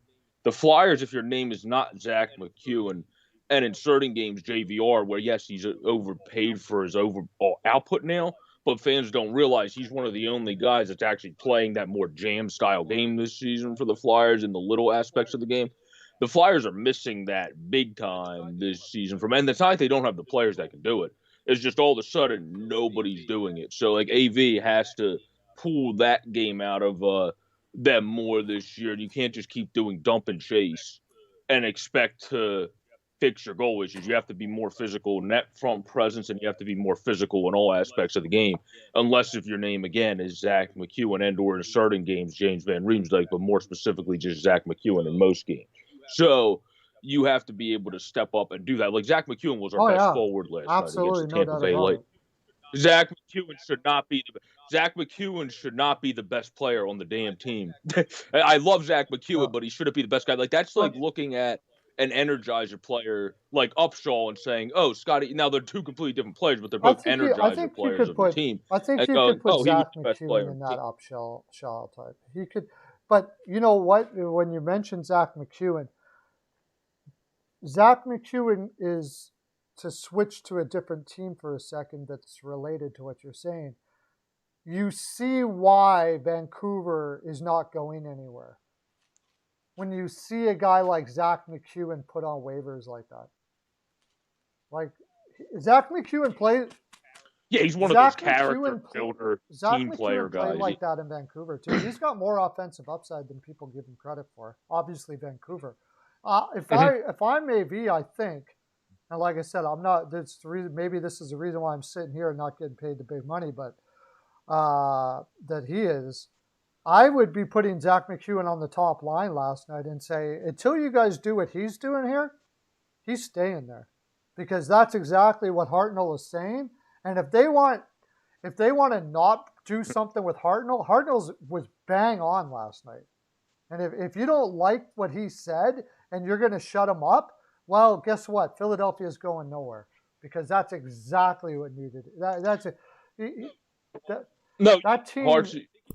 Archie, I think it might have been Monday night, but whatever night he said it, was exactly night? Correct. Yeah. And the Flyers, I think it was, but either way, whatever day he said it, he was exactly correct. And also on top of that, when McEwen's that hot, look at Gagurzin's when we were talking about on Monday night scoring in front of the net. He's obviously not a commonly placed guy on your power play, but if you see a guy that's having a good evening, you might slot him in there. And you sometimes, when your power play is also struggling, which the Flyers have been heavily on top of their 5-on-5 play, you can put those jam net front presence guys in, and that can sometimes really help you, because then you get the dirty but good goals, where I think that aspect of coaching is also lacking this year, where they're not pulling the right plugs when someone's hot in a game, pushing them to kind of the power play if they're doing really well, because somebody like Zach McEwen will be a bigger net front presence, or basically telling JVR, who's having a good game in other aspects along the boards and et cetera, to just park his butt in front of the net and then start throwing shots in the net. The Flyers are being overly complicated, not just 5-on-5, but they're being overly complicated power play wise when it comes to their offense, just overthinking things rather than just doing it. And that's the big reason why they haven't had success for the most part this year, where the two games they got burned in were in Calgary, and of course last evening. Boston, at least they mounted some type of a comeback in a second, which they usually stink in. And then once they scored again, they had no answer. After Brass, of course, scored his couple goals, they scored again, and they had no answer. But at least in that game, they had some fight. There's only been two games this year the Flyers really just got routed and got shut out, which was Calgary and last evening. But that's because both of those games, the D pairs that were at least competent in the other games, if not good, were terrible. Like the only D pair that was decent last night was the second D pair, which is still not great, but they were at least decent.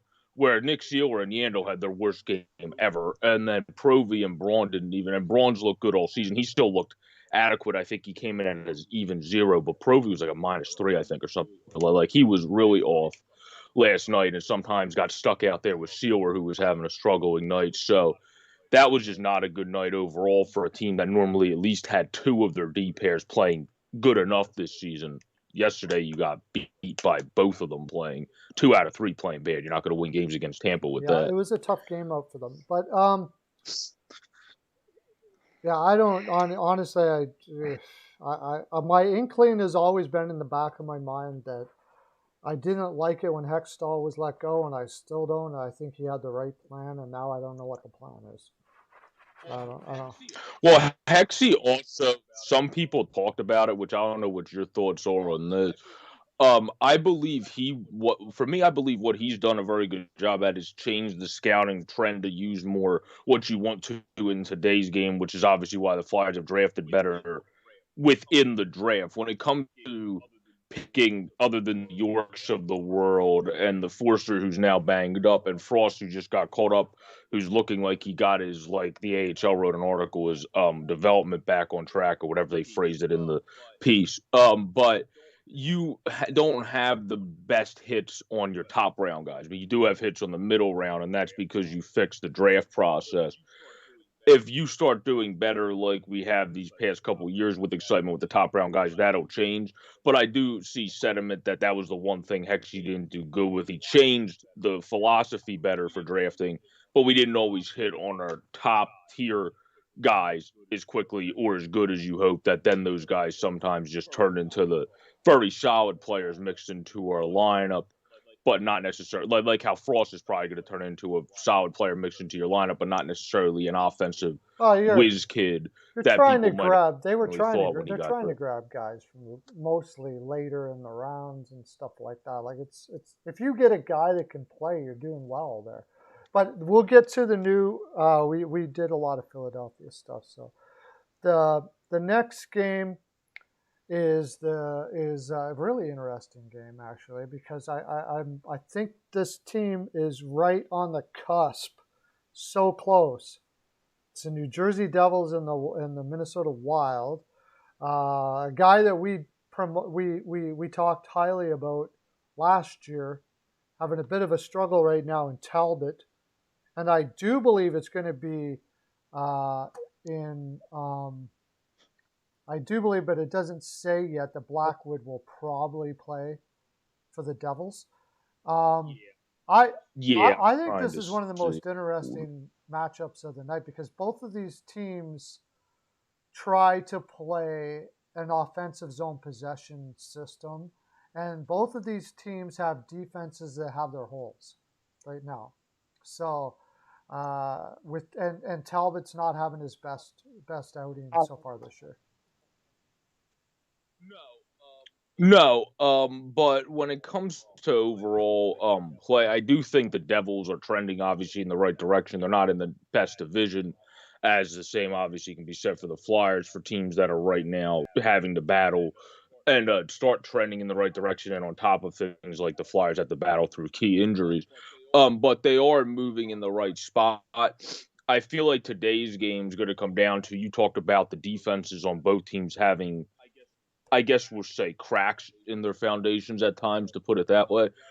Jared Spurgeon being out for the Wild, of course, is not going to help with that when he's their defensive anchor, basically, that really just helps run and organize, that basically the quarterback that helps organize everybody and even make who Matt Demble's the most talented defenseman, but probably make him feel the most comfortable when he has him with him and able to help run the entire defense and not have it all on his shoulders. But you're able to still have a pretty good team with Brodin and Dunbar on the defense. You still, of course, have Eriksson Ek. You have guys like Goudreau who have stepped up more than you would think, just like Sturm did last year. That's kind of what the Wild have been getting from their center position. They still have a need for center. But each season last year, Sturm stepped up more than anybody would have thought. This year, Goudreau so far stepping up, I think, more than most people would have projected someone like him to play at more like just a solid fourth line center. He's actually doing decent as a third liner and has had second power play minute. So I feel like I'm going to lean the Wild in this one, as long as Cam Talbot plays adequate, because now he has, after a awful start to the season, come up to 9-5, a 2.95, and a 905 save percentage. So he has been able to a little bit balance himself out. But also, of course, with the Wild, again, they have a very solid goaltender that, of course, I like, that struggling some this season. But eventually, I think Kakkonen, if either you put him in a backup role if Talbot has a bad first 2 goals allowed per se, or you just put him in a game, he's going to have that game like any young goaltender, that once you balance it back in and you really zone back in, then you start riding high again. And that's what I think he needs. Where Talbot's a veteran, sometimes this is just the trends and ebbs and flows of the game. He'll bounce back up, but you have 2 good guys there. I'm not concerned about their goaltending, but I would just go Minnesota because of overall roster. They only have one big injury, where you could argue The Devils with Jack Hughes and also having Boquist and others like Miles Wood, who are very good mix-in players, they have a little bit more in the injury category that can affect them and be more damning. I'm flat out just going with the Devils. I love the way they're playing right now. I think the Wild are struggling a little bit in their D zone with the new additions and some injury, and without Spurgeon. It's been a little difficult for them to adjust. Kulikov is playing a little more than they would probably like. What else did I have here? I like New Jersey's defense at this moment better, and last year you wouldn't have said that too often. Jonas Siegenthaler has been playing exceptional as a shutdown guy for them. Hasn't really got much fanfare, but nice pickup from Washington there, and he's been playing really well. PK Subban has actually been playing really well this year as well. Ty Smith has kind of taken a step back since his injury, but I think he's focusing more on defense, which is good. And Damon Severson is Damon Severson. I mean, he's not spectacular, but he's not playing bad at all either. But I really like the way their top six are playing. Heavy on the puck, high. I love high speed teams, and they're a high speed team. And I love the way Mackenzie Blackwood. He's had one bad outing that makes the numbers don't look the greatest, but besides that, he's been a rock there. And I just have a feeling that all things being equal, and I shouldn't be doing this either because I just talked about it. This is a young team and it's Thanksgiving. So, I'll probably kick myself afterwards because New Jersey will come out all not having the legs because they filled themselves up for Thanksgiving dinner. Being a young team, they just think, oh, I can do whatever I want and I'll be fine. Sort of like when, like afternoon games, I usually go with the veteran team for the very same reason. Young players have a tendency to not change their selves, get drawn into staying up a little late playing video games and stuff like that, and they're a little heavy-legged on afternoon games. That could very well be the case here with. So I'm not going to go too heavy on it. But I just think I like Blackwood in this spot. I just like Blackwood, period. And I think these teams line up well together. And New Jersey is trending upward, where the Wild, I feel, are kind of trending neutral right now. Yeah. I mean, I think they're more neutral than they started, being they're still been able to battle to 6-3 in their last 10. I would say they're trending towards the side of neutral at this point rather than in full standstill neutral or just slowly rolling neutral position. But I just feel my whole thing is it is home for Jersey, but also what you said I should have brought up in my thing. The Wild have more experience. They're on the road, so like you said, they have less distraction. But on top of that, they do have one very key injury, but the Jersey has about 3 injuries that you could argue, especially the Jack Hughes injury, but even Wood, who's a very good mixing player who really started showing himself as a very good player to fill his role last season, really emerging after having a solid career his entire time in the league.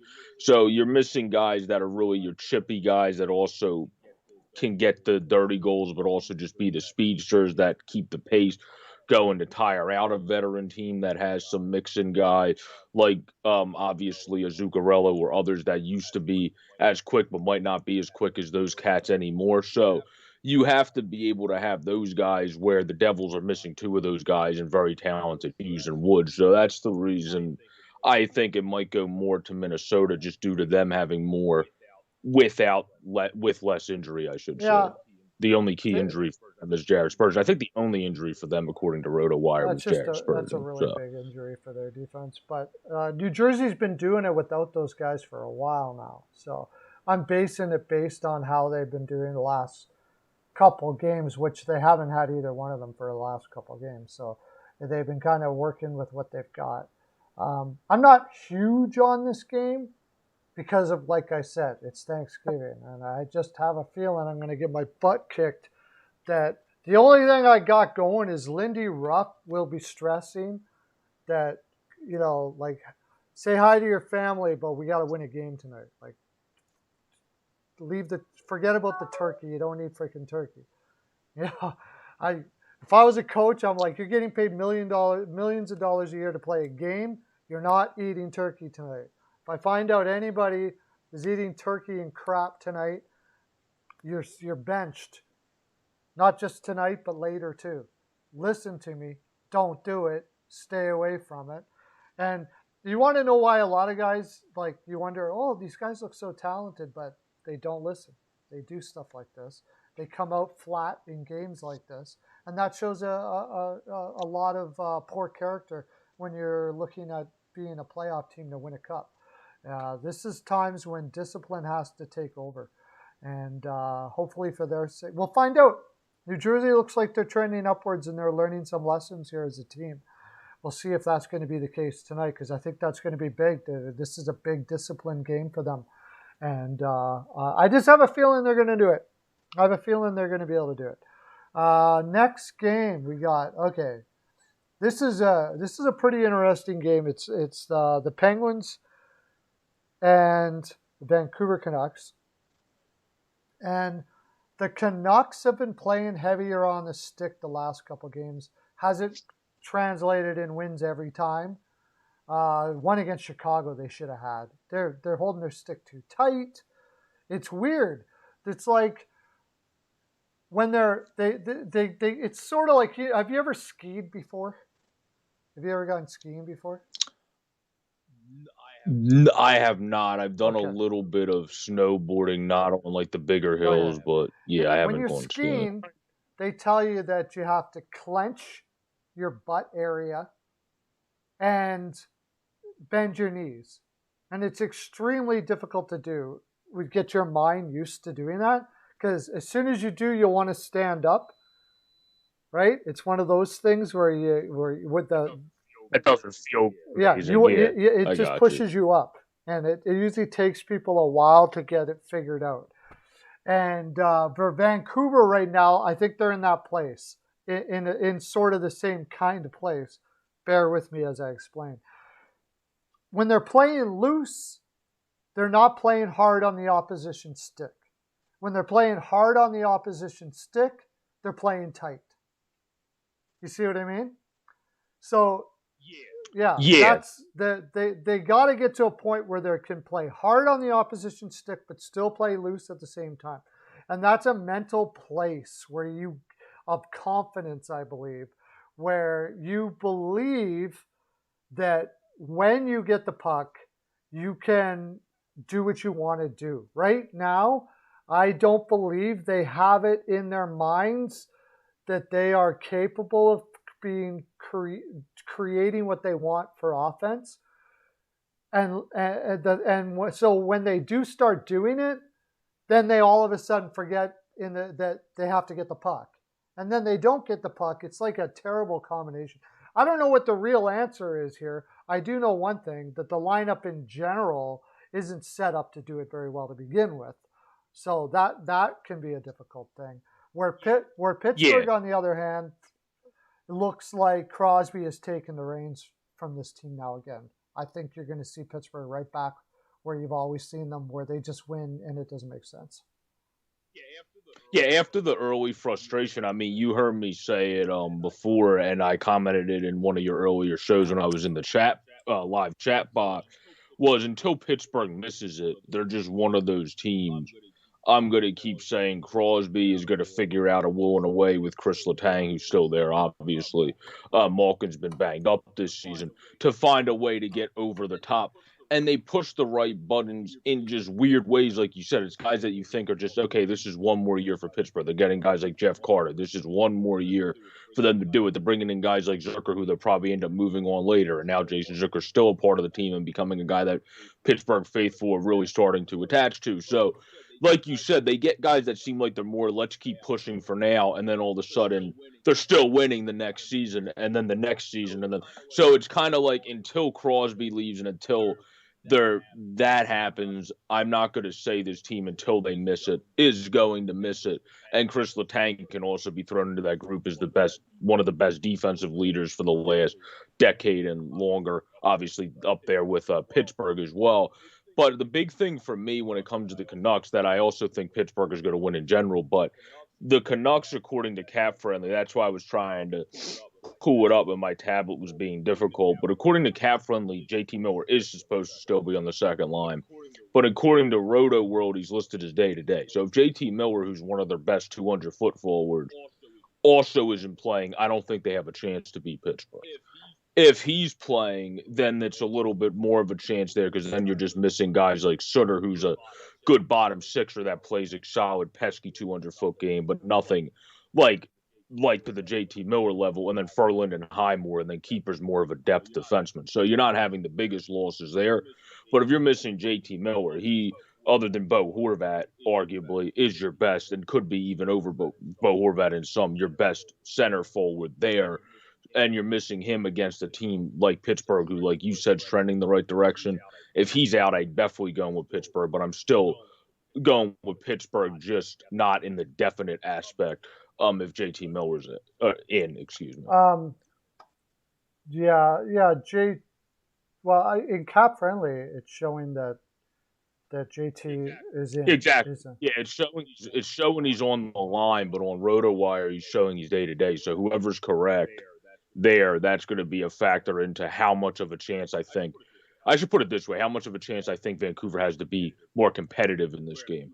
Where if you have to then move guys up and slot guys around, where Pettersson actually has been looking solid when they move guys around and had him with Besser, and then they put him with another guy that's just one of those smaller, peskier players that we talk about. They don't have enough bigger, peskier players. They have a bunch of small ones. But Dickerson on the lines there. So you're going to have a lot less without JT and on both sides of the puck, and that's going to negatively make it be, I think, a 4-1 game, where at least if you have him and you might be able to compete to the level of losing by 2 goals with one of them being a late empty net sealer, just to be a little bit closer here because you have a very good forward that plays a very good full brand game on both sides of the puck. And if he's not in, that's going to affect it. It's basically the same thing I said with the Eagles. Kamara ended up being out. They took advantage of that. Pittsburgh's going to take advantage of it if Miller's out. But if he's in, according to Cap Friendly, then I still think Pittsburgh is going to win, but they'll just be a better competitive team because he is one of the most important players on their team. Just checking it out here. Another thing that has me, and it always is, even for a team like Pittsburgh, this can be a problem. It's less with Pittsburgh than it is. Again, Pittsburgh is, my gosh, my computer runs so slow when I got OBS going.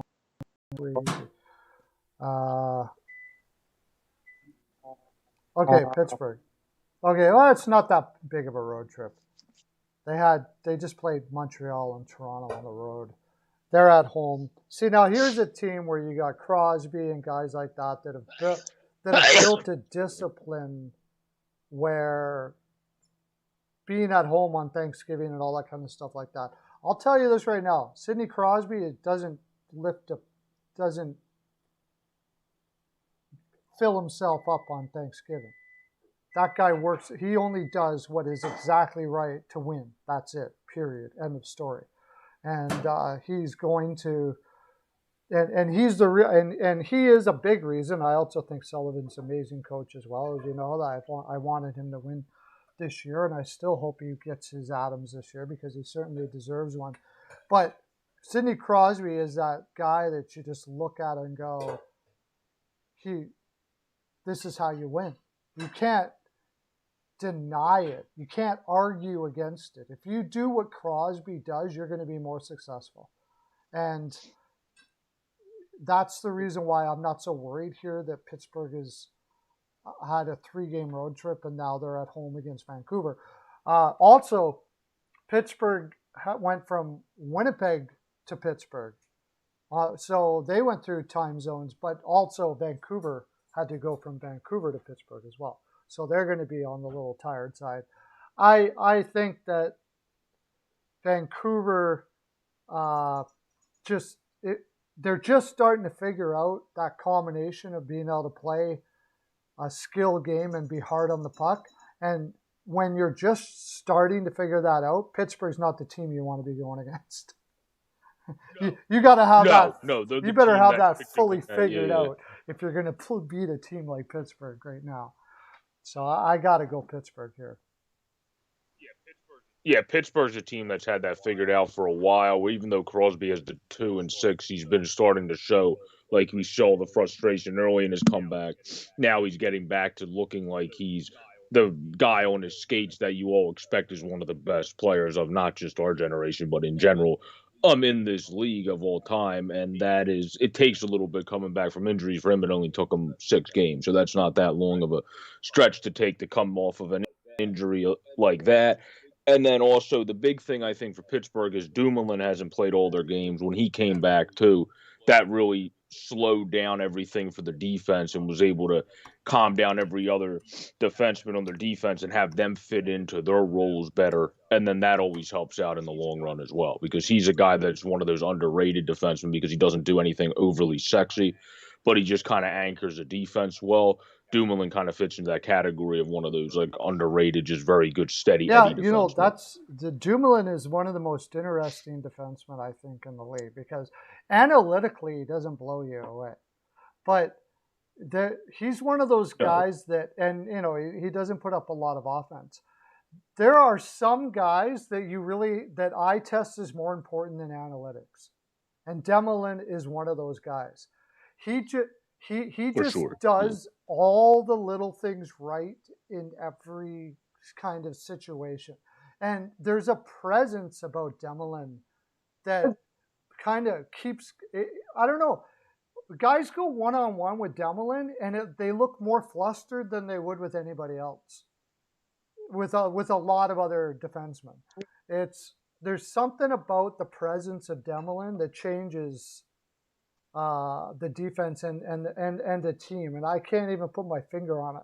There are players like that, and Dumoulin is one of them. He's not the fastest guy. He's not the hardest. He's not the most physical guy, but he's just a presence for some reason, and a very effective one at that. He's a strange player, no doubt about it, but he's a huge part of their defense, and when he's out, you can tell. Like, they've been struggling the last little while, and Dumoulin's been out, right? Yeah, and then since he's been back in, they've been doing better, and now he's been able to kind of reestablish. I think he came back in a couple games ago, if I remember from reading an article. So he's been able to kind of further get himself back, and then be able to kind of calm down that defense there. Where also Pittsburgh, the reason I think we all think they're going to eventually fall off is they always make the moves that you go, was that the right guy to take a chance on sometimes too? Like the Michael Mathesons of the world, for example. Yeah, and then Michael Matheson all of a sudden has been turning his career around again and playing at a pretty well.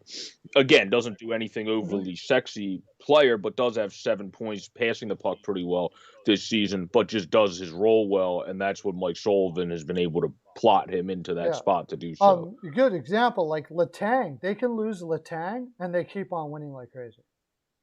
But they lose Dumoulin and they struggle. So, but yeah, and Zucker is a good example of that. When they brought him over from Minnesota, I was like, really, Zucker? That's the guy you want to give a first-round pick for? And like you said, he didn't really start off that great in Pittsburgh even, but this year he's looked, and through parts of it, he's fit in well in Pittsburgh.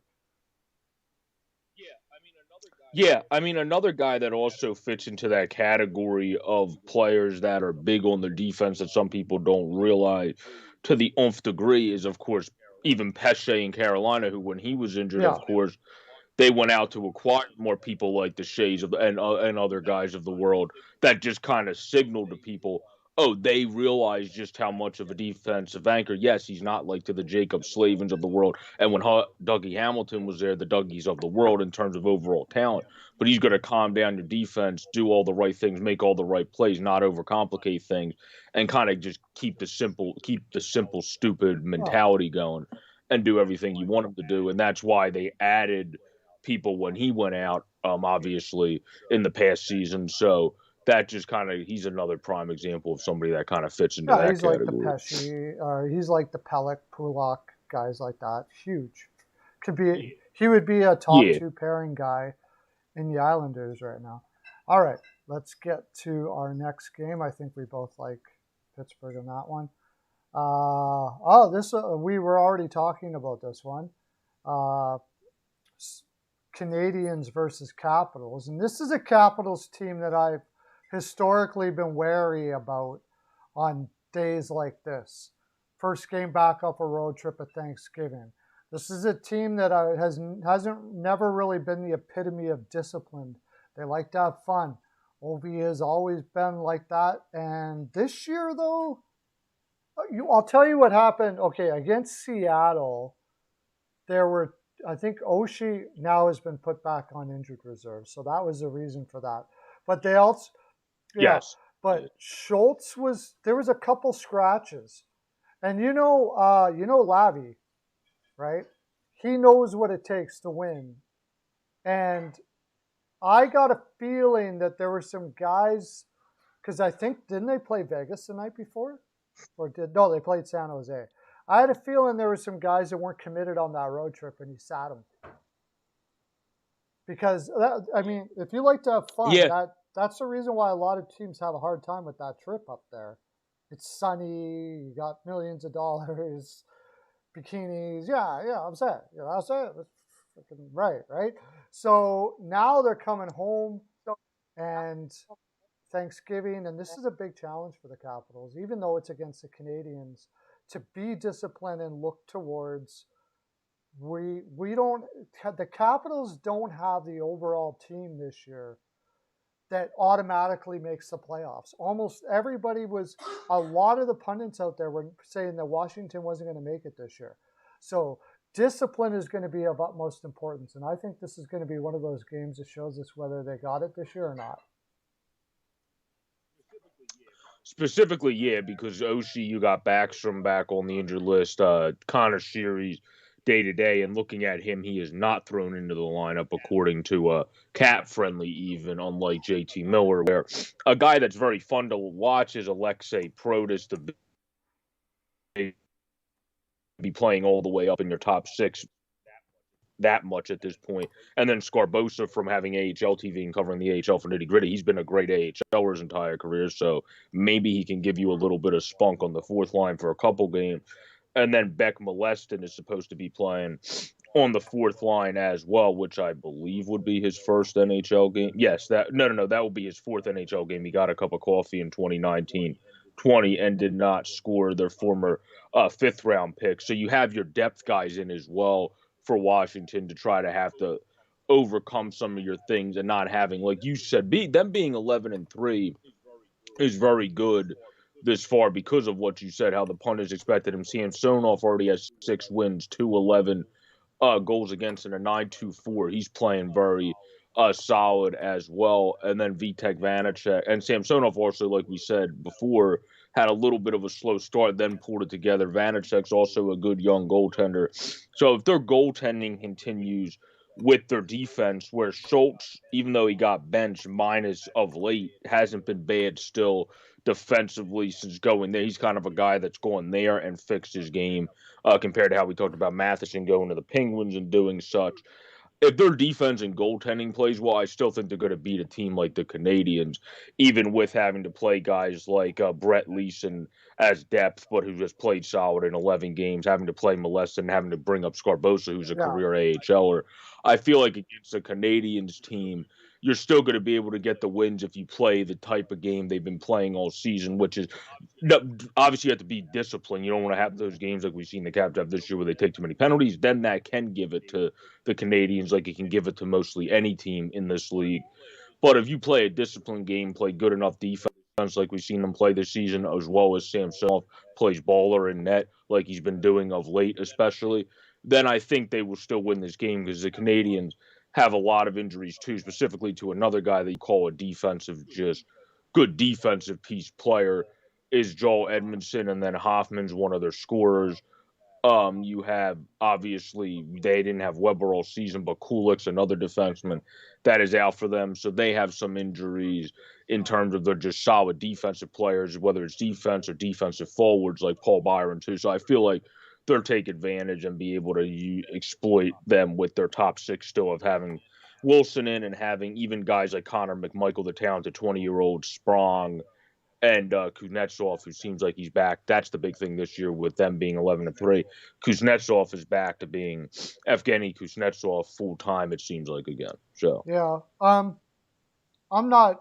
I'm not all in. I want to see this game. I want to see what Washington does here because I've seen it over and over and over and over again. First game back off a road trip, Washington will look just absolute trash. They do it all the time. Columbus would beat them. If it was Columbus right now, I would take Columbus all day. All day long, Columbus would kick their butt this game. Now, again, this is the first year where I've seen a Washington team seeming to be committing during the regular season to realizing that they don't have the team that they had before. The Backstrom is not in there. They've got Meleshnik playing tonight. It's like they don't have a roster that's going to blow the other team out of the water. And some of the guys you mentioned, Hoffman, Montreal hasn't been playing with for a while. Montreal has been having some pushback as of late. And if they get started early and Washington doesn't have their legs going, I think Washington could be in trouble in this one. I'm leaning to what I've seen Washington so far being able to, pull this one out. But it's not as easy a game as a lot of people are making it out to be. It's not even easy just for human purposes. You've been on the road for a long time. You come home for Thanksgiving. It changes the whole energy. Now you got to get it back again to where you were on the road when you were rolling. And when you lose it, it's not so easy to bring it back just like that. But I love the way Ovechkin has been playing this year and the fire that's been in his eyes. And I just have a feeling that they'll be able to hold on and take it. But I don't like it. Yeah, I think it's also, if you look at the team's numbers, Washington's in the top 10 for things you want your team to be in the top 10 for, which are they are up in the top 10 in goals allowed, only allowing 2.32, and in goals for scoring 3.37 at 7th, where the Canadians are in the bottom tier of the league at 29th at both. At goals for and goals against, they're at the 29th position, where I feel like obviously losing another scoring piece is about the only thing he's consistently great at, but still good at scoring. And Hoffman's not going to help against a team like Washington, particularly with this stat, when on the penalty kill, you're 29th, and in penalty minutes that you take, you're 26th. So if the Canadians play, that's what's going to kill them. If the Canadians play undisciplined, even with the injuries, Washington's power play, especially with Ovi and still having Kuznetsov and Tom Wilson, they're still going to kill you. They can't be taking penalties tonight. That's going to do them in for sure, no doubt about it. And Allen, really, he's played better as of late, but I still don't feel like I have a huge amount of confidence in him. Samsonov has played some of the best I've seen him play in his career. But he shows that a lot. It's been consistency that's been the issue with him. So we'll see if that keeps up for him. We'll get on to our next game now. This is a tough one. Coin flippish. Jets versus Blue Jackets. Merzlikins in and Hellebuyck in for the Jets. And the Jets have been having trouble scoring as of late. The Blue Jackets have not. And I don't know. Do you feel like the Jets are like just not they're leaving something on the table here? Like what's going on with the Jets? They don't seem to have it all together so far this year. No, they do seem like they have their games where they look like how the Winnipeg Jets should look with all those guys on their roster and a star-studded lineup, and then they have their games where we've seen in the past they're kind of relying 100% on the coattails of Connor Hellebuyck, and that's not a successful thing to be able to obviously get you over the top. But one thing I do really like about the Jets this year is the play of PLD, excuse me, Pierre-Luc Dubois bouncing back this season to really stabilize their top six and playing great. The problem with me with the Jets is they got a lot of guys that do the small things right and are playing well in their bottom six. The problem right now is you're not getting enough scoring other than from maybe one guy in your bottom six from down there, where you're putting a lot of pressure on your top six to do everything, where they're not getting the depth scoring. They're getting decent depth forechecking play and all that hubba bubba, but you need to get a little bit more scoring from the bottom six to kind of help ease the top six a little bit. And that's something the Jets have been lacking. Where when you look at the Blue Jackets, a reason why, on top of other than they're just young players like Cole Sillinger and Chinikov playing well, they've been good because they've been getting a little bit more, like you were saying, scoring throughout their lineup, and that's kind of what is going to, I think, continue to hurt the Jets if they don't pick up somebody, which I think is going to be a big key for them as they come into this season. And then towards the deadline, they're 9-5-4 right now, 10-6-0. I don't think many people projected the Blue Jackets to be in the Jets at this point in the season, when many people had the Blue Jackets out of the playoffs due to the fact that they have a very young team, other than Jake Voracek and a couple other cats. So I feel like in this game, with how the Blue Jackets have been trending, like we talked about with an earlier game, in the right direction, where the Jets have been more kind of kicking it into a slow neutral, I'm going to have to lean with the Blue Jackets for this game simply because 6 points, 5 points, 7 points, 7 points, 7, 5.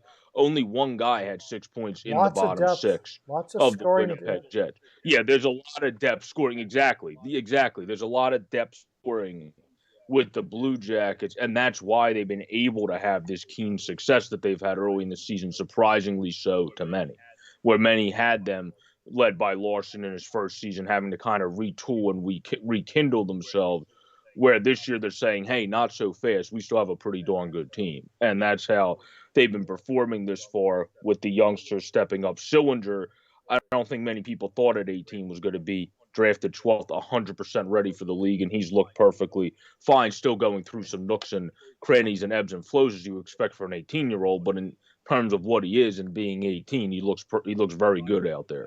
So I think if that continues, which I think it will, I'm going Columbus tonight, and I think they'll probably win by 2, so I'll go Oh, like really? 4-2. That confident? I'm leaning Columbus as well. But one thing I wanted to mention, and you mentioned them.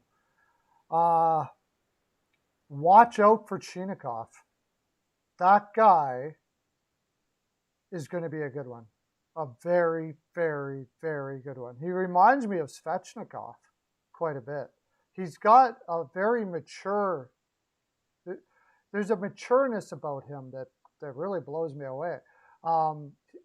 He reminds me of those good Russian two-way guys that can pot him like Svechnikov. And we've seen in the past with Datsyuk and Fedorov and those kind of guys like that. Like, I mean, seriously, I think he could be one of the more upper echelon forwards that we've in the league. And Columbus picked him off the board 2 or 3 years ago. So much so that the analysts were fumbling through their papers going, who the hell is this guy? And that's the great thing about Kekalainen. He's going to be awesome. I agree by 2. Okay, cool.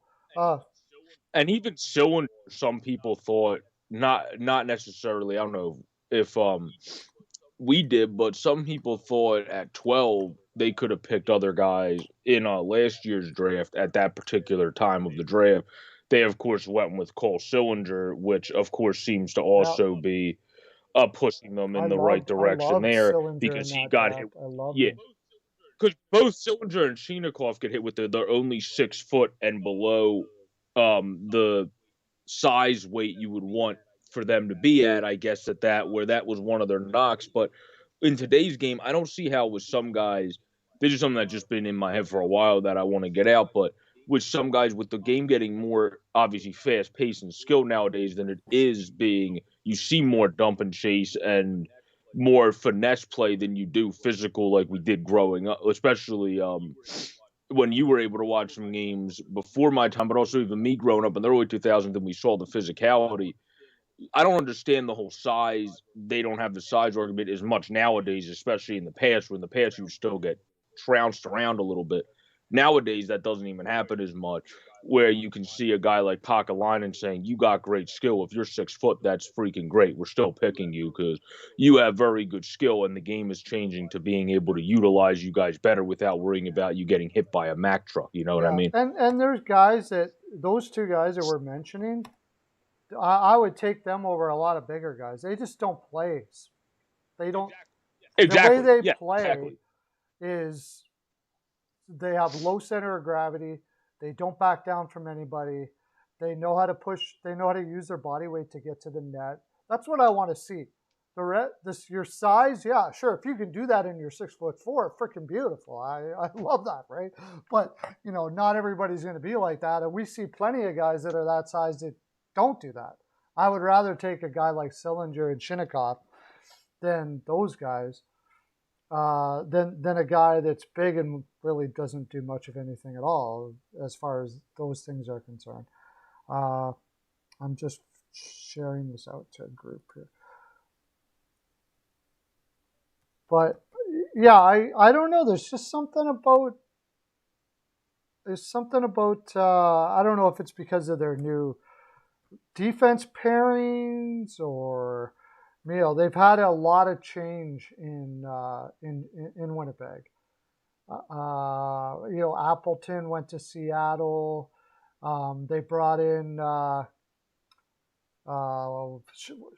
what's that young Schmidt, right? They brought in Dylan. There's been a lot of lineup changes. They've also gone through a lot of injuries during that time as well. Wheeler was out, Scheifele was out. So I think they're just still trying to gel later into the season, getting to that point where everybody's gelling all right, and it shows. Like they don't seem to be clicking right now. Where Columbus can say the same thing. They had a lot of turnover, but they seem like they're clicking really well. Coaching. Exactly. That's why I was thinking it can't really be necessarily used that excuse of turnover, because if you look at the team across the bench there, basically this evening, they had the same thing, and in a different degree. Where yes, you have young guys missing in like the Picolzin in Vancouver, but if you look at their overall roster, especially at their forward core, they got a lot more veterans still mixed in up there in Vancouver than the Columbus Blue Jackets do, only really having the Gustav Nyquist, Boone Jenners, Bjorkstrand, and Voraceks of the world. And then even Eric Robinson, who's 26, is not like he's a veteran of the NHL. He might be 26, but he's not a veteran of the NHL. And either really is Sean Corrali. He's been more of a depth guy that's never really got the full-blown playing time, playing all of 16 games that they have been in thus far. So you kind of have been getting guys. Larson's been putting guys in situations they haven't always been put in yet, whether because they're young or just in their whole entire longevity of their NHL career. And this far, it is working, and he's pushing all the right buttons. We'll have to see if maybe in the future, if they are going to stay contending, do they have to add maybe a little bit more to that team come deadline time? But that's some talk for the future. For now, it's just mighty impressive how the Blue Jackets are performing. Yeah, I think Columbus is one of those teams you never know which way they go. I've said it a million times. I still say Kekalainen is a genius, brilliant general manager, and he'll have that ship going.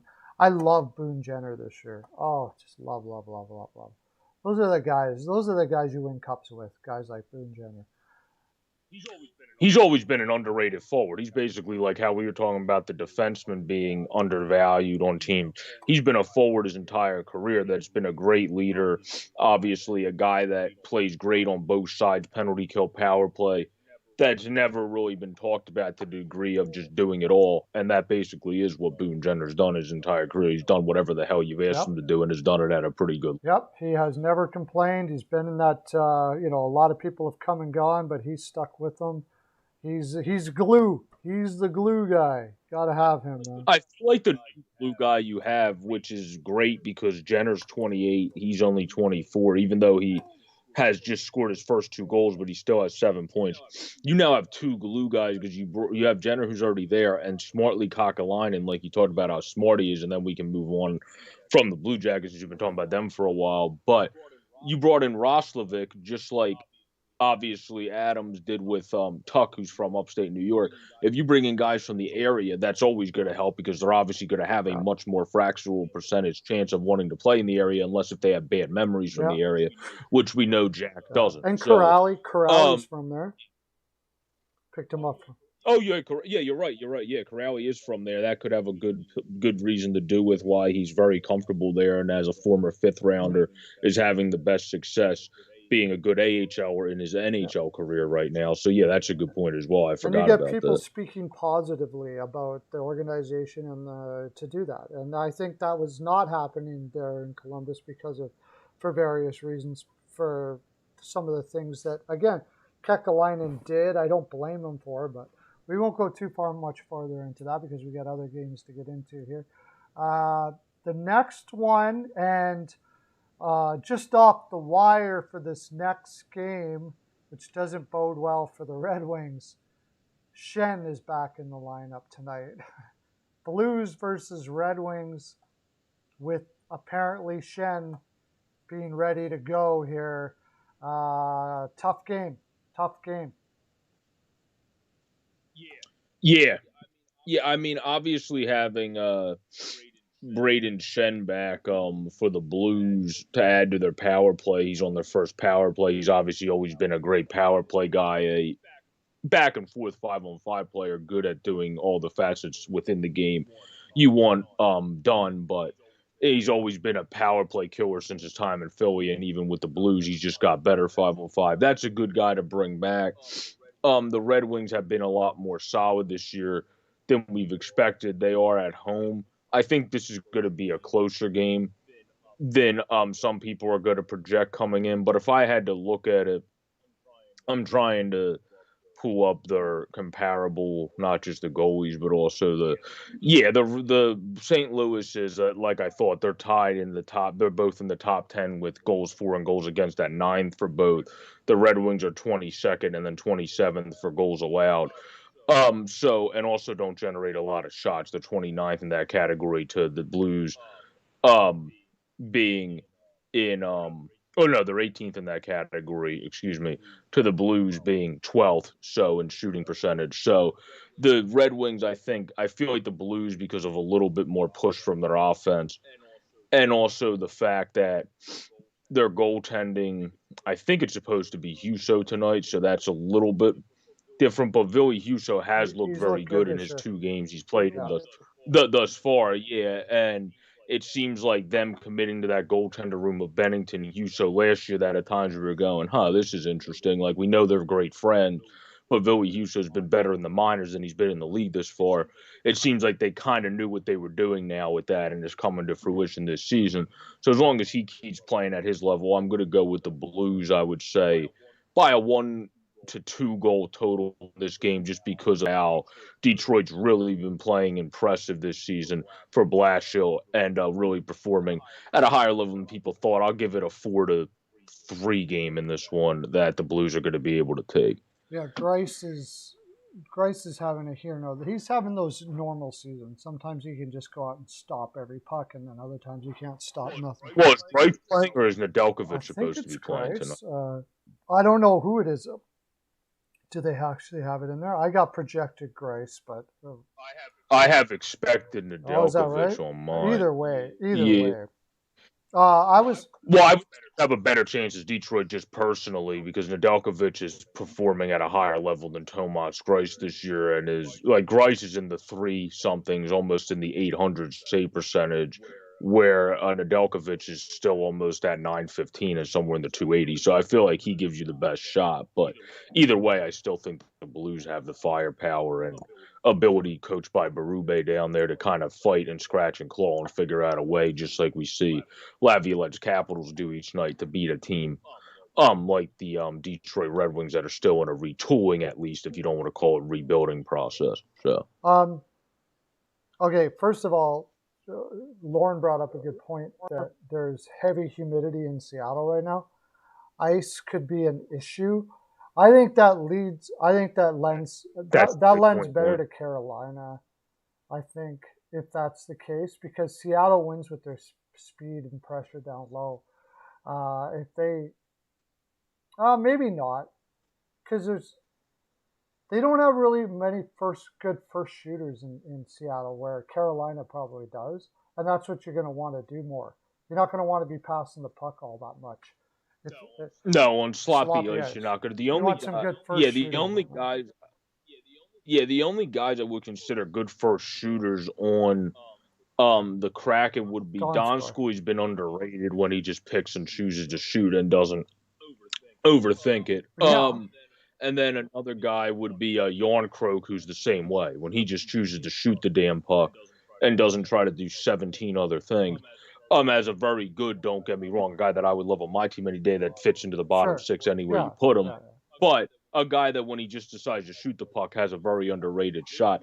Those are the only guys that you think of as like how we talk about Carolina and the Flames pushing the pace and just immediately firing the shot, like how we saw the Dylan Dubé goal, of course, the other day. yeah.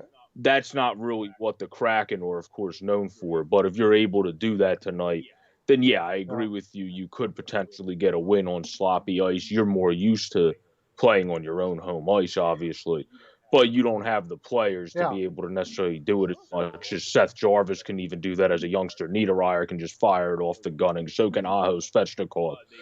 They can fire it just off of flying down the ice.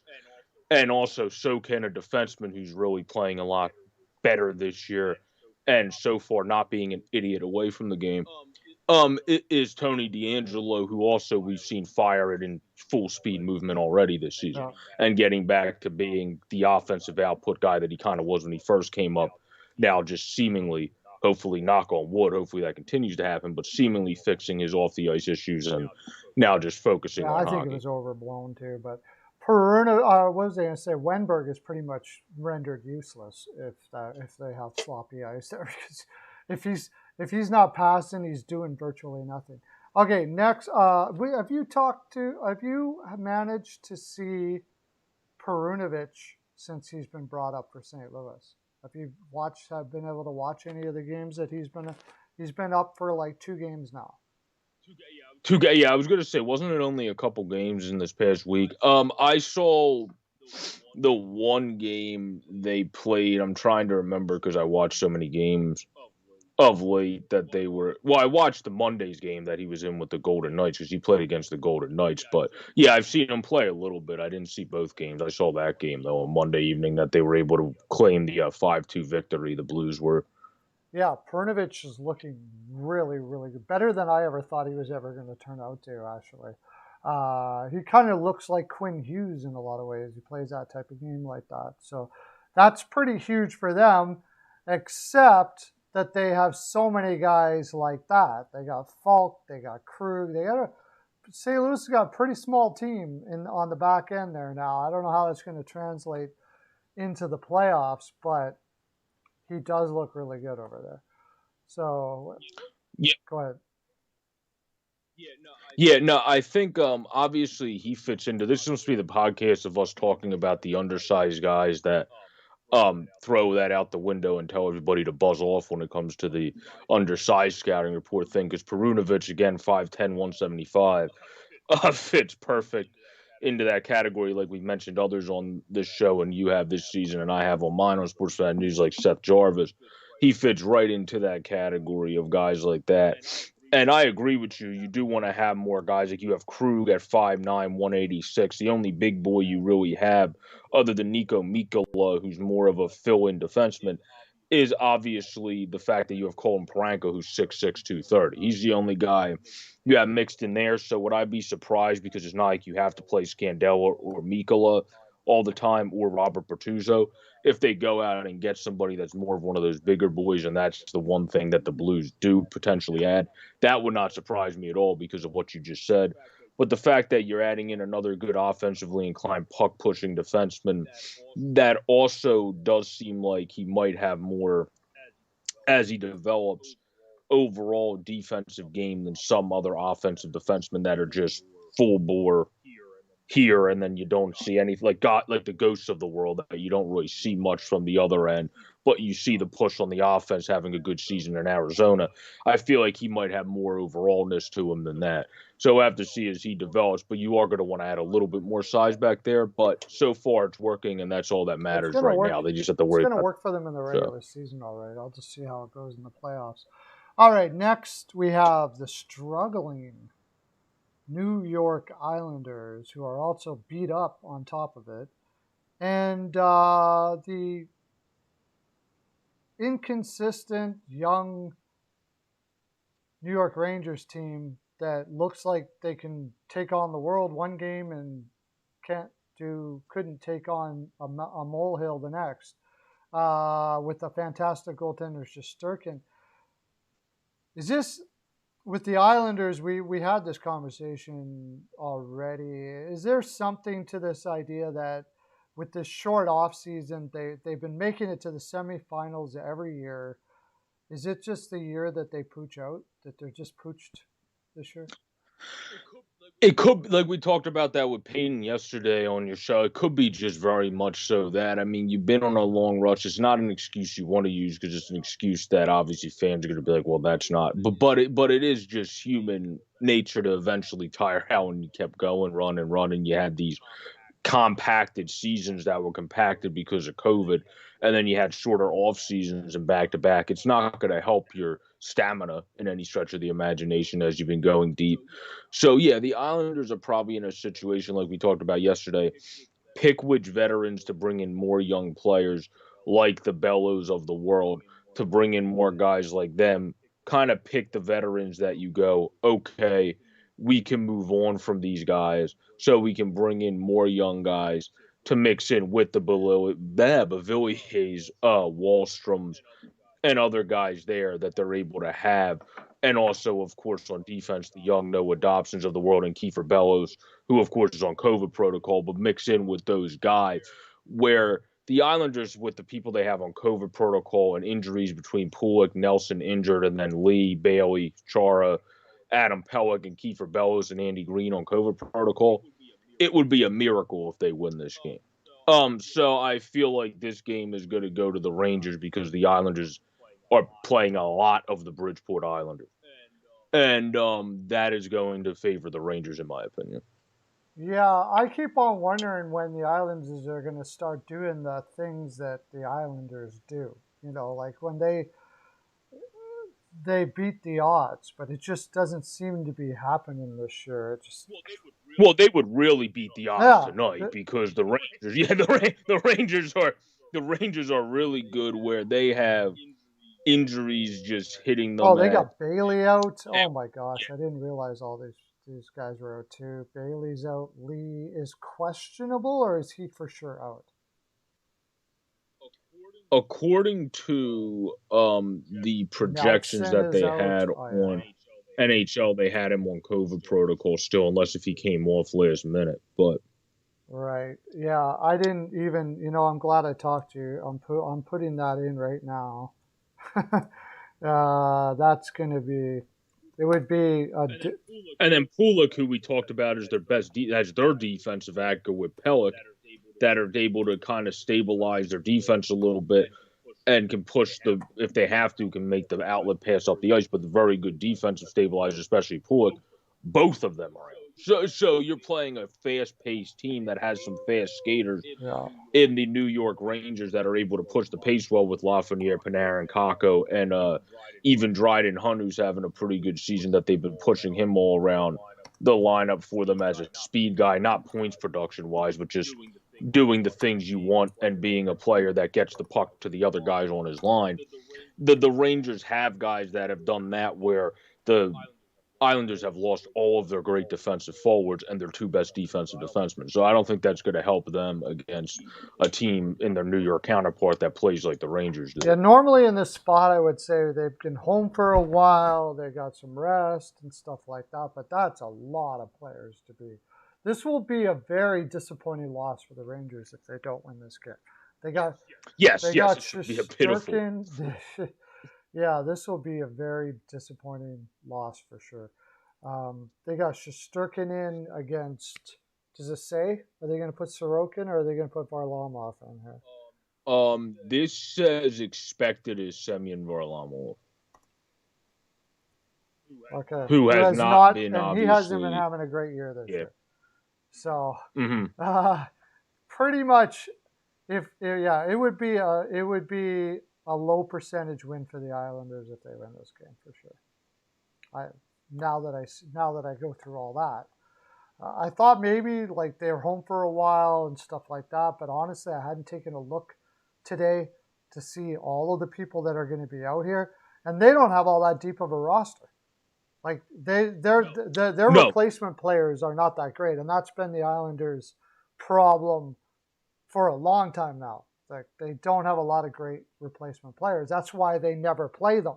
They play their veterans like crazy, and every year they pooch out. Come the last month of the season, they start to fall off, and they just barely make the playoffs, or third, and then all of a sudden crush it in the playoffs. It's been like that for 3 years.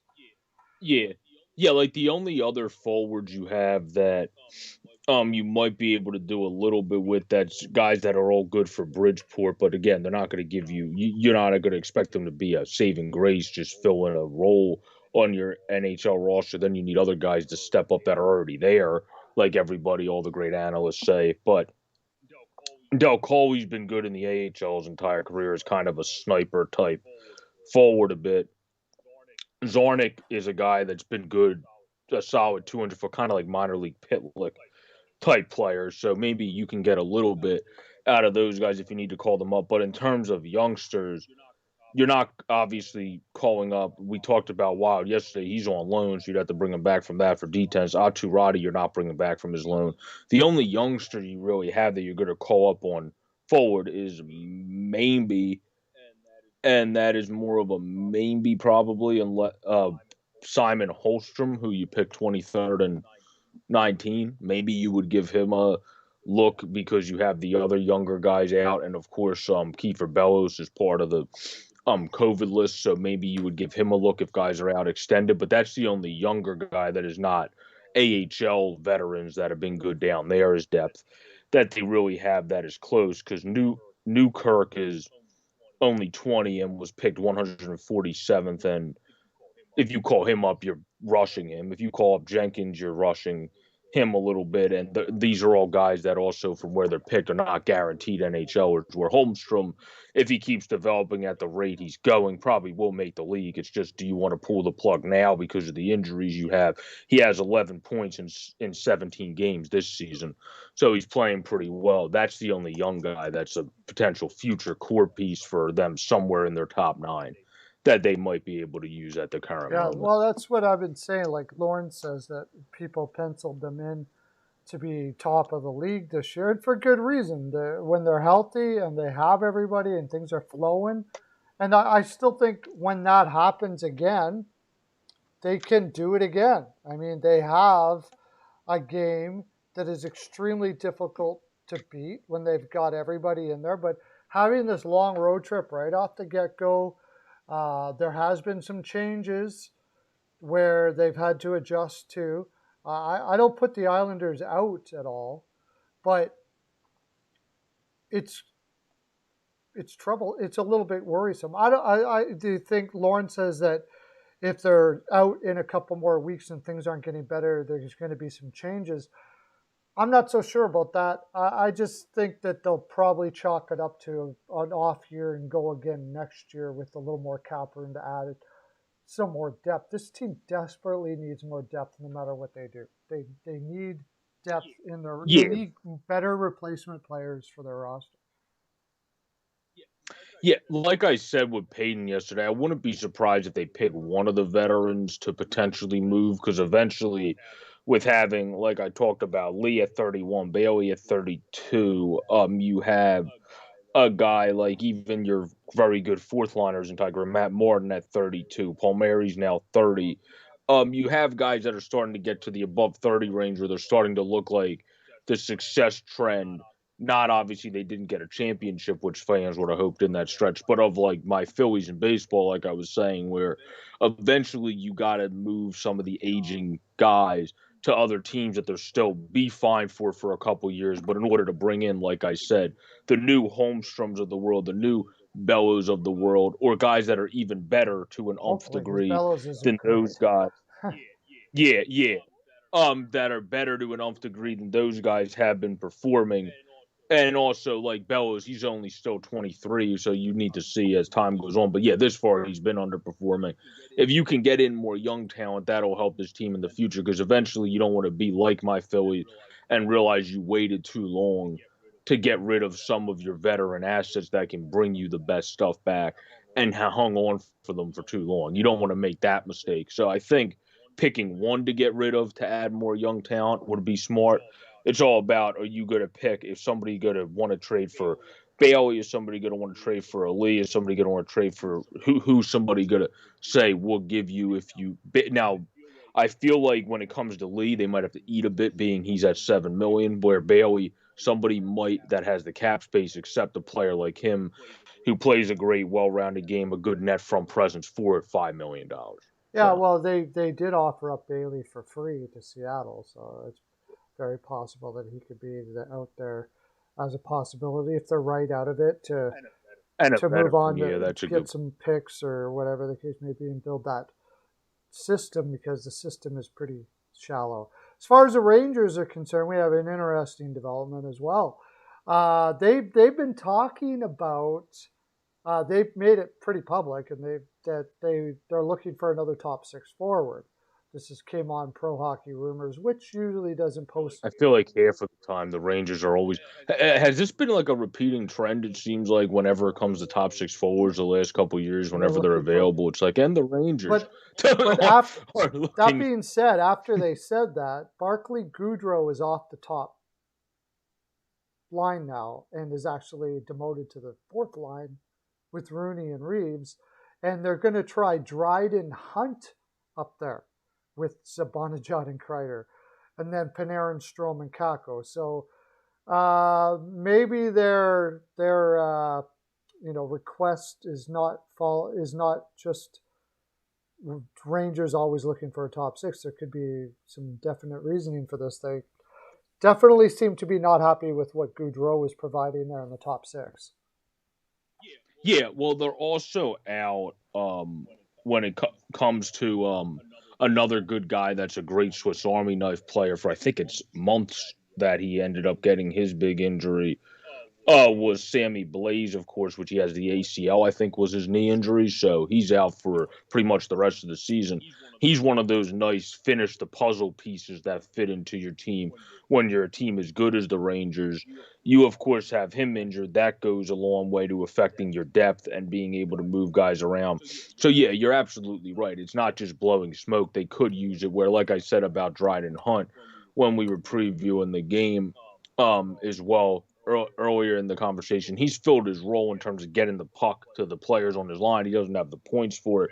Granted, he's also played in the bottom six with not as much guys to get points like the Rooneys and Reeves of the world. But he's a guy that you don't want in your first line. He's a guy that does the small things and can kind of be chippy and isn't afraid of areas of the ice you think a 6 foot guy below 190 would be afraid of, or at 190 wherever he's at. So that's what he does, but you don't want those guys up there for a long period of time. Obviously, the Rangers are going to have to figure out that issue, but it probably will be via a veteran, since, as we know, over in Tractor, in Russia, they do have a guy that I think they believe is still going to be a part of their future top six, currently on loan, and they came to a compromise with him, Vitaly Kravtsov.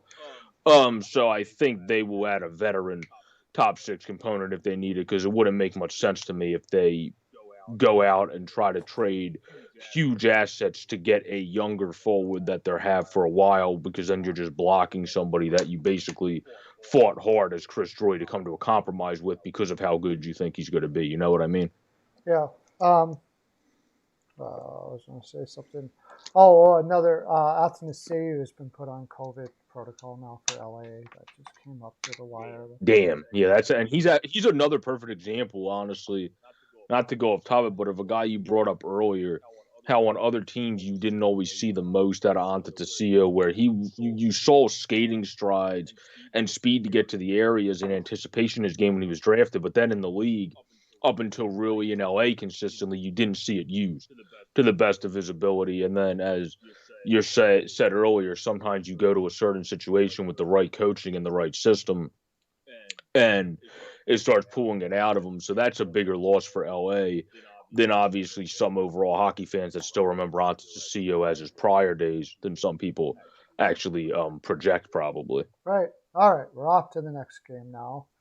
And another interesting one, two different styles of teams. One team, the Golden Knights, are making do pretty well considering all of their misfortunes of quote misfortunes. I don't know, cap space and everything. Players being either on COVID or injuries or what have you. And the Nashville Predators, they keep on beating a pretty good drum without Forsberg in the lineup and playing a style that just simply is about outworking the other opposition.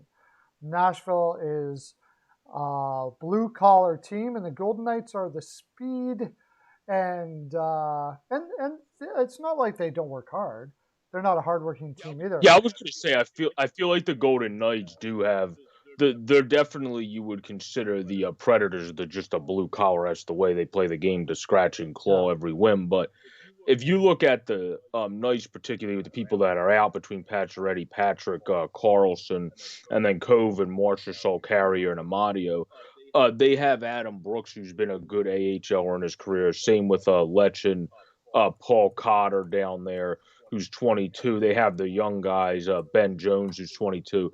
You're playing all those guys that are kind of those scrappier forwards that are those kind of blue-collar prospect type forwards that you now have in because of your injuries. So oddly enough, even though they don't have as much skill in terms of having more of just those scratch and claw players, and they actually have more in their lineup than usual just because of the prospects they had to, by no choice, put in their lineup in Cotter and Ben Jones. And even in a little bit of a small capacity at 5'11", a small guy, but even Lechin is not afraid to do whatever the hell you tell him on the ice. And that's basically what's got him to this level as a smaller cat, being able to just not be afraid and not back down from anybody. Precision, yeah. When it comes, his father was a very underrated player. Played for Colorado. Curtis Lecision. That's his dad. Okay. Yeah, because his son, he already has 4 points in 17 games, mostly playing on the fourth line. So that ain't bad as in terms of bottom six production, especially when you're a young kid that's not even really fully ready to be playing the amount of time and didn't expect to be playing the amount of time you're playing this early. So I think they all push the right buttons with picking guys that can be depth for Golden Knights, and we're starting to see that now with the Jones, Cotters, and the Sessions. And then you add guys like Adam Brooks over waivers and are able to get guys like that you don't want playing much more than the 20 games a season. He's played 5 now, but for filling in for when they need to, they do it well. And that's what he's been able to do. Plus, Robin Leonard, after having a cold start, has balanced out more. His goals against is still not great, but his save percentage and positioning has looked better of late. And he's balanced out more and been better. I just feel with the injuries that they have, if you look at the injury report for the Nashville Predators compared to the Golden Knights, which is handsomely huge, the Predators' injury report is none. So I feel like that in itself is going to be the reason why the Nashville Predators are able to win this game, on top of them just being able to play a very good Predator-style hockey game. You see Soros and the fact that they're not banged up at all. The only guy out is scratched Philippe Myers. They're going to be able to win this game. Yeah, the Vegas team can surprise the crap out of you, because you look at their roster with all the injuries they've had, but they don't play any differently. They're playing a very high, aggressive, high-speed game, and their anticipation, their ability to anticipate, unlike the Philadelphia Flyers, is through the roof. They, even with the guys that they have in there, like Rongberg and Lecision and Benjamin Jones and this Paul Cotter dude, who I don't even know who the heck they are, and I live, eat, and breathe this game, obviously. I'm going to be talking about it for 4 hours just today alone. And I barely even know who these guys are. But they somehow managed to play the exact same game, whether they have everybody or not. Remind you of anybody? The Pittsburgh Penguins, for instance. Oh yeah. They play that. So I'm with you on, but I'm kind of off the game at the same time because every time I watch Vegas, I'm like, freaking, they're doing it again. Well, their late round picks has been very successful where they traded in order to, since their what's it called, inception, be able to stay this competitive and be that next man up mentality. They traded, of course, some of the earlier picks to bring in more veteran assets like Matt Pacioretty for one, Stone as another. But they picked very good in the late rounds, like Ben Jones, for example, who they have in playing his second game was a seventh round pick in 17. His line mate, Paul Cotter, was a fourth round pick in 2018. And then Jake Leshin was in 2017 as well, who he was a second round pick, so he wasn't late. But like they've been picking really well. And then Jonas Ronberg, I think is how you say his name, was a third round pick in 17. So talk about that 2017 draft and then being able to hit on guys throughout the rounds, being able to fit into your bottom six.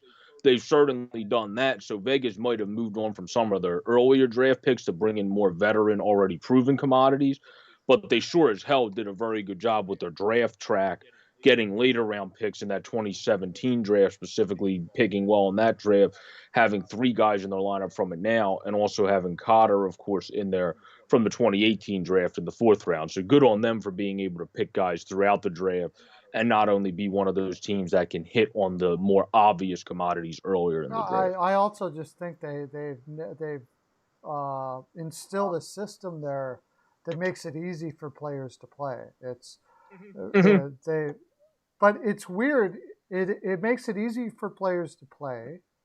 However, it's not really an easy system. It's really based on a lot of anticipation. If this player, That's true, but I think it works because Dylan Coyle, kind of the one guy I do my internship for, who's the announcer of the Royals, says this to us. We have specific things you have to do within the system to get everything done each day for the Royals games to happen and everything to work right as interns and everything that you want. But then you do you and you make it your own and you make it what you want to be.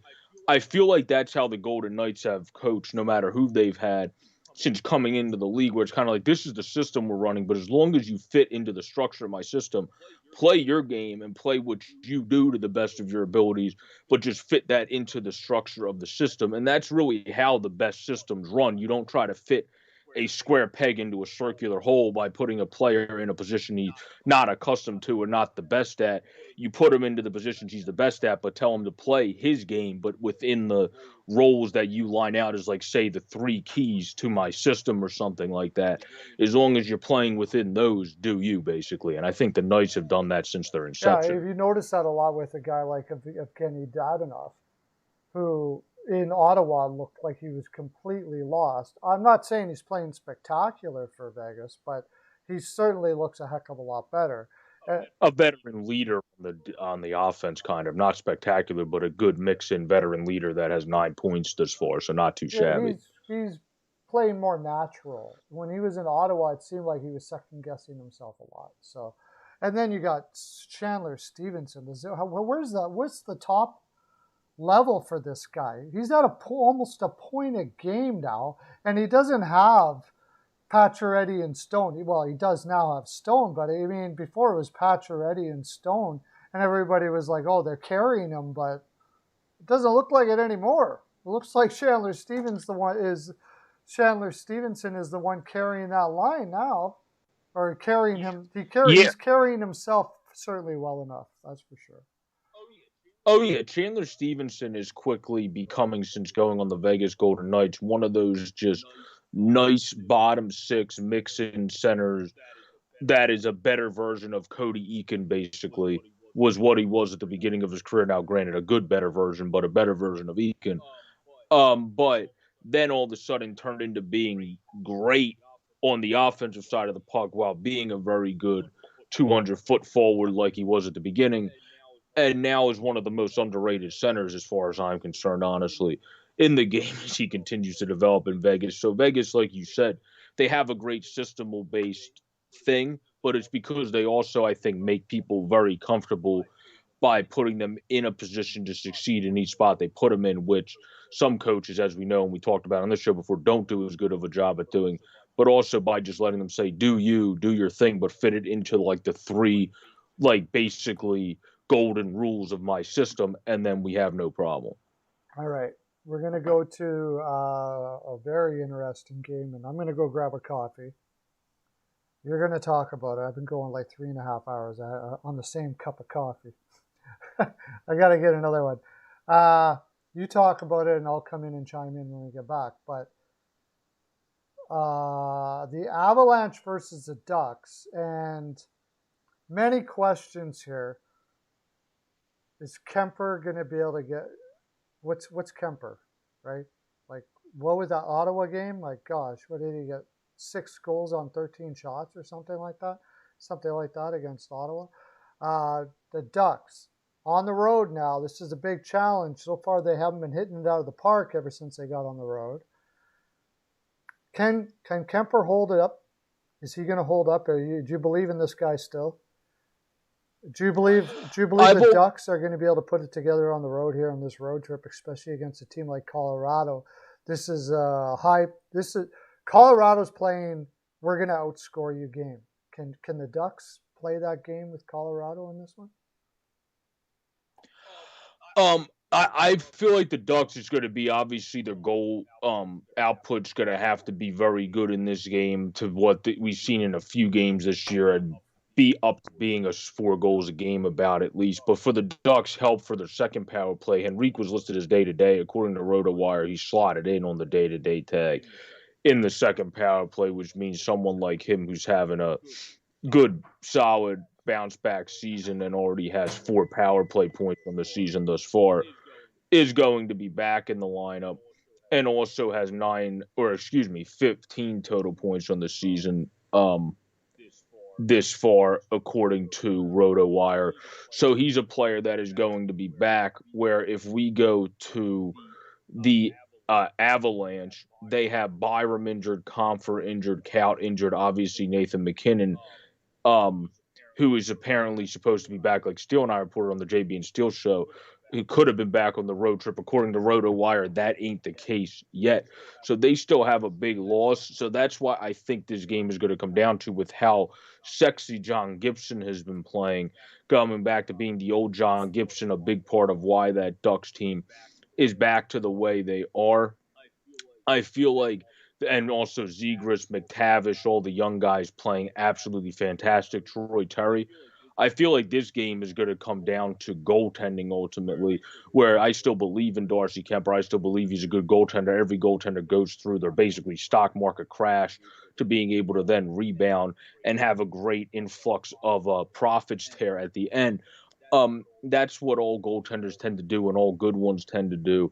I feel like Kemper's going to rebound, but when it comes to this game, I think it's going to come down to what goaltenders able to steal the game and be a great player and to be the best player on the ice for their team. And just by going from that this year, with how the two teams have been and from kind of talking myself into it from what we've been saying, I'm going to have to go with the Ducks on the road. Even with some of the injuries they've had to Comtros and Jones, because I think if it's going to come down to the goaltenders, Gibby's been the more consistent this year, and it would go with Jonathan Gibson there, and he'll be able to capitalize to get the win. And also, they still don't have Byram, Compner, and McKinnon, Compher and McKinnon, excuse me, when it comes to the Colorado Avalanche. So I think that that's going to hurt the Avs as well. You don't have a forward that's able to push the pace really well. The Ducks have been pushing the pace tremendously this year, and that's going to hurt them in this game, where Albe Kubel has been doing better, playing more disciplined since being on the Avalanche.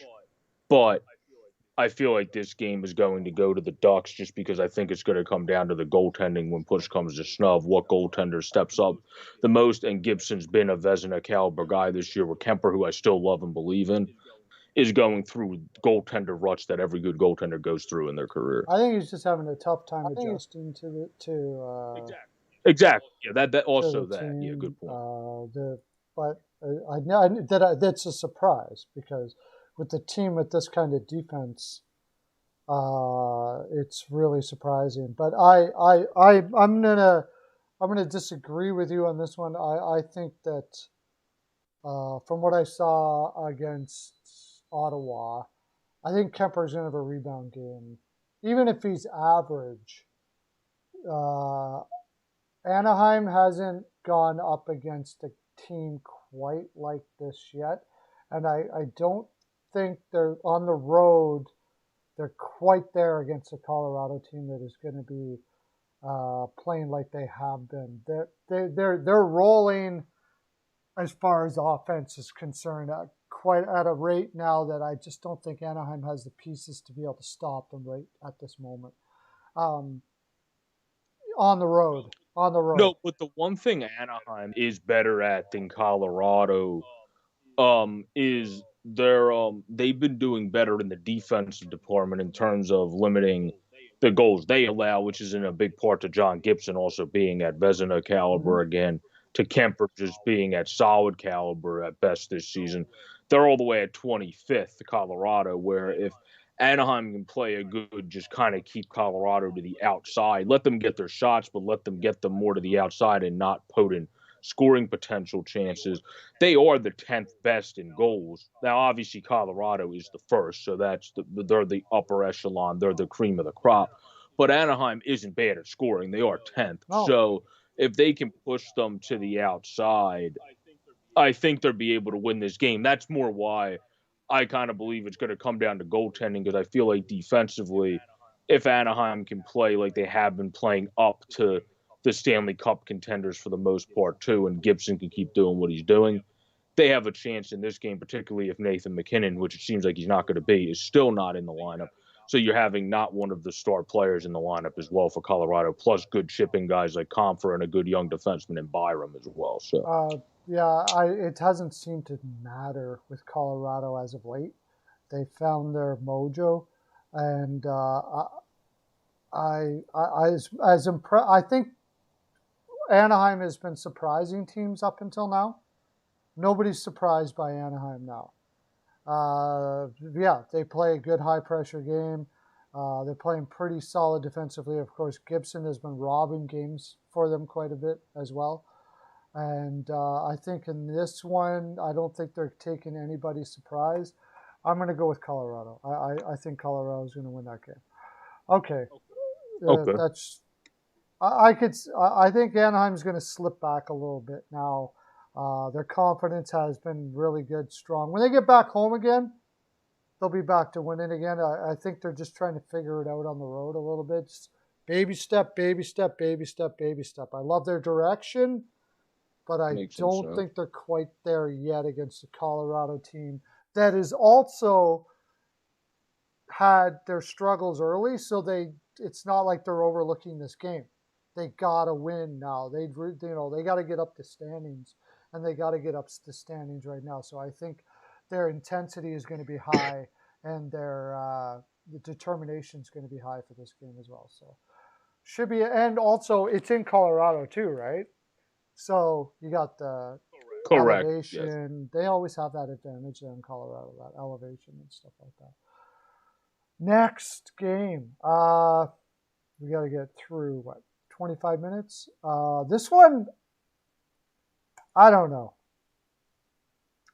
I'm really tired of deciding. I'm not even trying to figure. I'm off of the Maple Leafs all year. I don't know. I don't know. Is Matthews and everybody going to show up and score in bunches? Maybe. Are they going to play poor defensively and put everything on Campbell? And maybe. I don't know.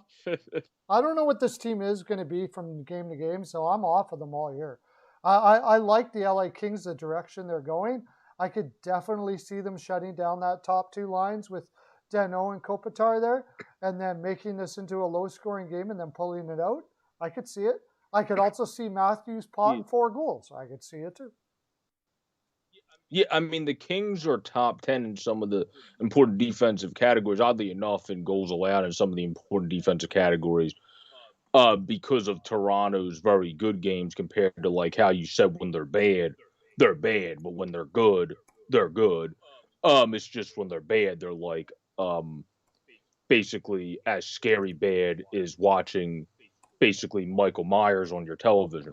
So that's what their issue is, where the Kings have been a lot more balanced. They're not, and both of these teams have not been as consistent goal outputs as you would expect from the young talent on the Kings that is budding and coming, and obviously the veteran great talent on the Maple Leafs, 26th and 23rd in the league, respectively, 26th for the Leafs, 23rd for the Kings.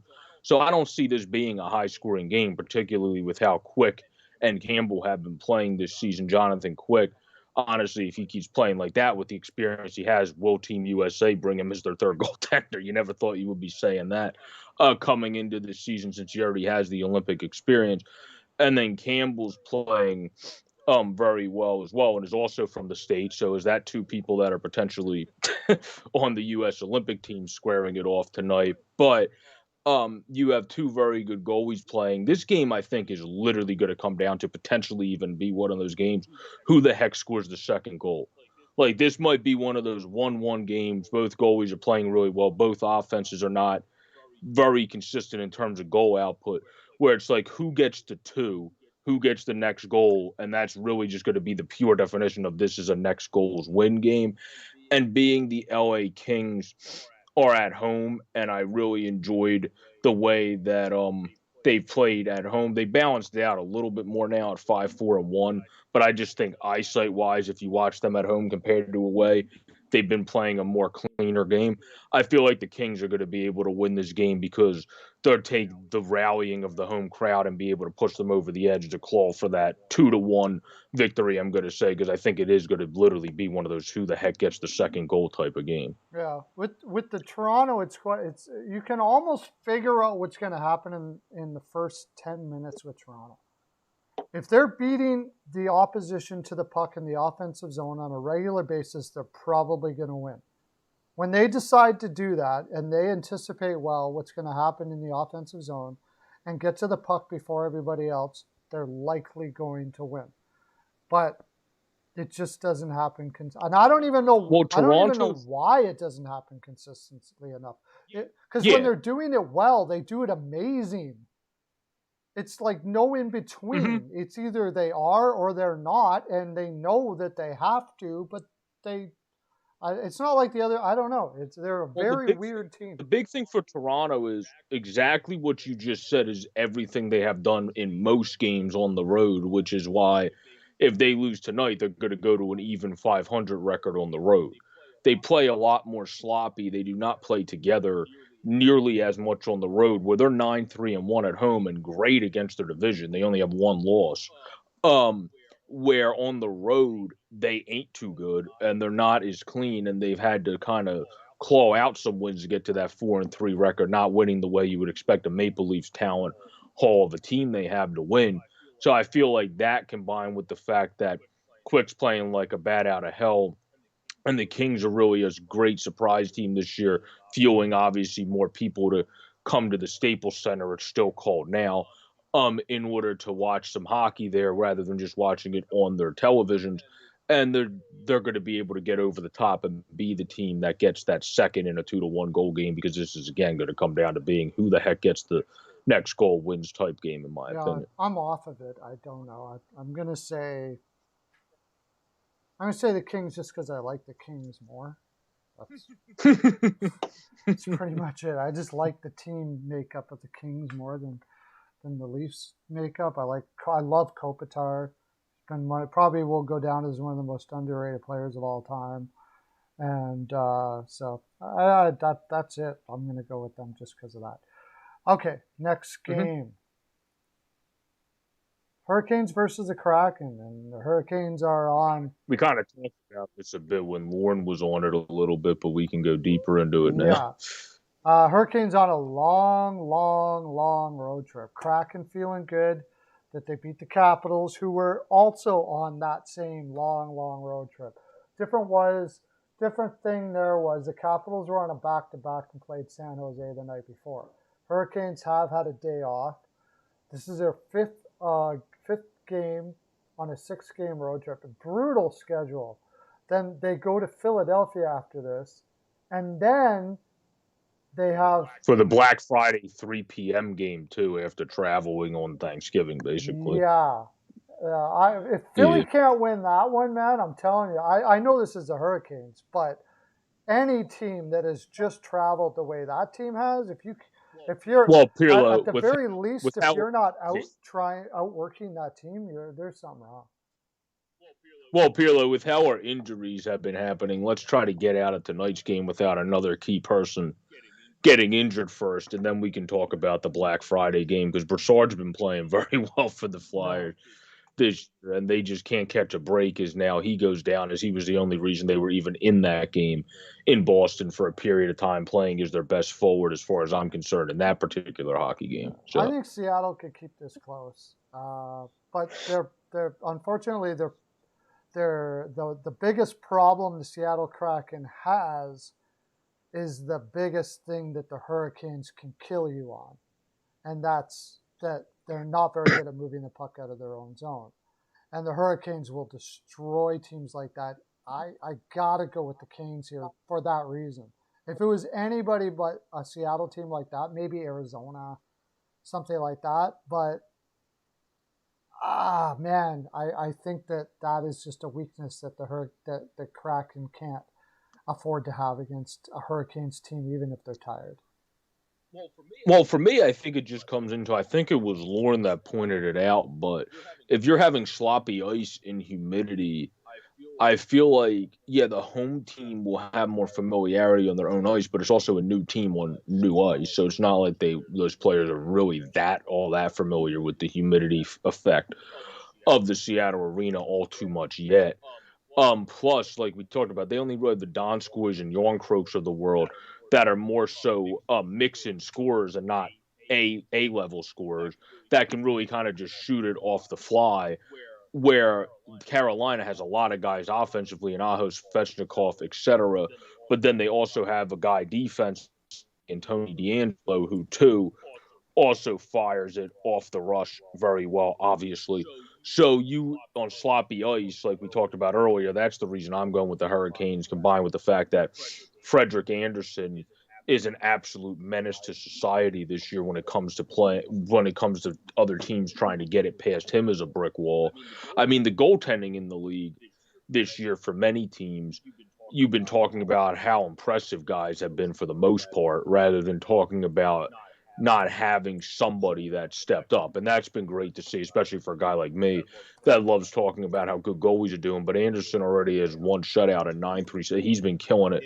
His play, combined with the fact that they have great shoot first and can just shoot off the rush, even if they aren't necessarily shoot first players like Aho, that's an overall great playmaker, that's a great goal scorer. But you can be guys that can get that done in Carolina, and you have the better performing goaltender. They're going to win this game, I believe. And I don't think it's going to be too close of a game. I honestly think it's going to be like a 5-2 game. Yeah, I think this will be a competitive game. Really? I think with the soft ice, it always makes it more competitive because a lot of things can happen. It's a slower game and stuff like that. Well, yeah, but is that really more competitive, though, or was that making it like that? Depends what we want to define as competitive. It evens up the playing field a bit. Like, that depends what we want to define as competitive more at that sense, where that's like more perceptionally competitive, where then you would be saying, well, if they had a clean sheet of ice, the Hurricanes are probably going to run roughshod. So it depends how we define that term in that sense. I think Canes will. I think it's going to be a low-scoring game. I think the Canes will pull it out like 3-1 or something like that, somewhere around there. Because of the slower ice surface, like if they could pass it around more and get Grubauer moving, then I would say it could be even more so. But with the slower ice surface, there's going to be more shooting. Grubauer's not bad on a shot. But if you get him moving around too much, he has a tendency to kind of do some crazy stuff. That's true, and he's on a team that doesn't have a sound defense, obviously, and a team that's an expansion team that's still pulling everything together, that hasn't really figured out the structural lineup 100% yet either. The Kraken, when they beat the Washington Capitals, Bill, that was a Washington Capitals team that was just bagged out. They were a super long road trip, back to back out of San Jose, with injuries. with injuries. I think it's going to be a little difficult. I mean, Carolina's on a long road trip as well, but at least it's not a back to back. So I think Seattle still needs to. Yeah, they do. They're going to need star talent down the road for sure. Oh yeah, they're just not there yet. They don't need it yet, just because they're. Yeah. Which realistically, draft when it. Grubauer obviously has the team, when Gruby has the team around him, we've seen him as a star caliber goaltender. And as I said with as Pearlo got up about Kemper, I think he'll be fine. I still believe in him. It's just every goaltender is kind of like bad stocks. They go down here at times, and then all of a sudden you're like, "Holy mother of God, I need to sell this right now." That's just kind of the way goaltending is at time. Where I think he's going to be the same way, but you can't rely all on a guy like him, like Pearlo said, who is a guy that's a good goaltender, but isn't always the best in terms of sliding, where that's why he works so well in Colorado, who shot blocks with the best of them, but also just defends in terms of positioning and anticipation with the best of them as well. The Kraken clearly, obviously, don't do that, as they're a developing expansion team. So, yeah, they'll draft all those good players, and I think that you're going to see a lot of guys going out at the deadline and picking up draft picks. I think that was a plan the whole time. And Anderson is in net, Lauren, by the way. Yes, Frederick Anderson, if you're talking, I'm assuming you're meant to. Yeah, because Ranta played against San Jose last game, right? So Anderson should be in net tonight, and they're staying healthy, which is boding well for that team. Okay, we got, 10 minutes, so let's get to the next game. We want to, strangely enough, there's a lot to talk about the Oilers and Coyotes, and I did a video on it, and we're going to see tonight if it's the case. I think that the Coyotes are getting many calls go their way for various reasons, and the Oilers are without Duncan Keith, which doesn't really matter. It doesn't. Anybody they could bring in would be as good as Keith, anyways. No Nurse though. That does matter. That's big. Yeah, that does matter, and they should. It doesn't matter. Draisaitl, McDavid, that top six should destroy this team no matter what. Simple as that. Agreed. No, 100%. Yeah, it should be as simple as that. But yesterday, I do believe, obviously, the refs were first and foremost, but that's just the easy thing to complain about. So I do think, obviously, if you're the Edmonton Oilers in yesterday's game, you can't it looked like as soon as the calls started going the bad way, all of a sudden you just didn't have the same wherewithal to defend in front of the net and the same wherewithal to block people out, even on 5-on-5, as Luke Glendening scored his 5th goal of the season. Just kind of parking himself in front of the net to be able to deflect it. It's not like he's the biggest tool in the shed out there. So, and then you have Gurianov on a breakaway. So, I mean, there was bad calls, and that was probably the first and foremost reason. One of them that they lost, but the other one that was the first and foremost reason was they still didn't play the most sound defensive game and the most sound game in front of the goaltender. And I remember they were saying that on the Sportsnet broadcast I was watching, where they both considered Skinner not even having that bad of a game. No. They just didn't protect him that well. And the refs didn't help him. I haven't heard Skinner, one person on Sportsnet or anything like this. I don't like why. The defense is horrible for the Edmonton Oilers. I can't believe you don't. It's going to be. I can't believe you haven't had one prognosticator on TV come out and say that Oilers defense is horrible. Why? Why is that? Is there something? Are you going to catch cooties or something like that? Just say it. The Oilers defense is horrible. Jeez, it's unbelievable because they don't want to say anything bad about Duncan Keith. I don't understand what the point. Why they're not afraid to say it. There are certain guys, yeah, that's true. There are certain guys that build up a rep in the league that you never really end up saying anything off about them. Like how some people, once people came out and started saying certain people how Joe Thornton wasn't the best fit in Florida. I think you were one of those people, but other analysts as well. Joe Thornton's one of those guys you don't really badmouth in the hockey community no matter what. So some people kind of got backlash from that just because it's Joe Thornton. It doesn't really matter where he is in his career. It's just because of the guy you're talking about. And I think Keith kind of fits into that category. But it says here William Lageson is going to be the guy filling in, who did pretty solid in his handful of games, playing a decent defensive game last year, didn't he, for you guys? Who's that? Nothing special, but didn't he do solid? Who's in Lageson? Yeah, Lageson. Didn't he do solid last year in a handful? With a dime. Well, no. He's like Nick Grossman skating, but I'm just saying, in terms of like just playing a half decent defensive game. Now this line I do not agree with. If Dave Tibbett does this line, then I agree with Peyton that, like he says, sometimes he might have hit himself upside the head or fell down his flight of stairs on the way to the hockey rink, because you should not put Evan Bouchard with William Lageson. That would not be the smartest line whatsoever. Are you serious? I'm going to look that up right now. Are you? You've got to be kidding me. I think Tippett just goes, what would be the most challenging thing I can do for players to see if they can get the best out of it anyways? I think that's what he do. He challenges Philip Broberg and Cody Ceci, Russell and Barry. That is the only thing you should ever do, period. Russell, Barry, I totally agree with that. So what else do you do? Did you put even Broberg and Bouchard, but then Lageson and Ceci. Oh my yeah, that wouldn't. So you kind of get it. Bouchard's just propping up Lageson there. Yeah, I mean, I wouldn't be surprised if the Oilers lost this game. Broberg, though, I will say, if we want to say about a bad defense, people that have been successful, he's been stepping up he stepped up on the play well in that Dallas game on a couple plays. And obviously was good in his first career tilt as well in 2 games. So if he can keep playing at a pretty good level, that'll add another dimension to a very struggling defense back there.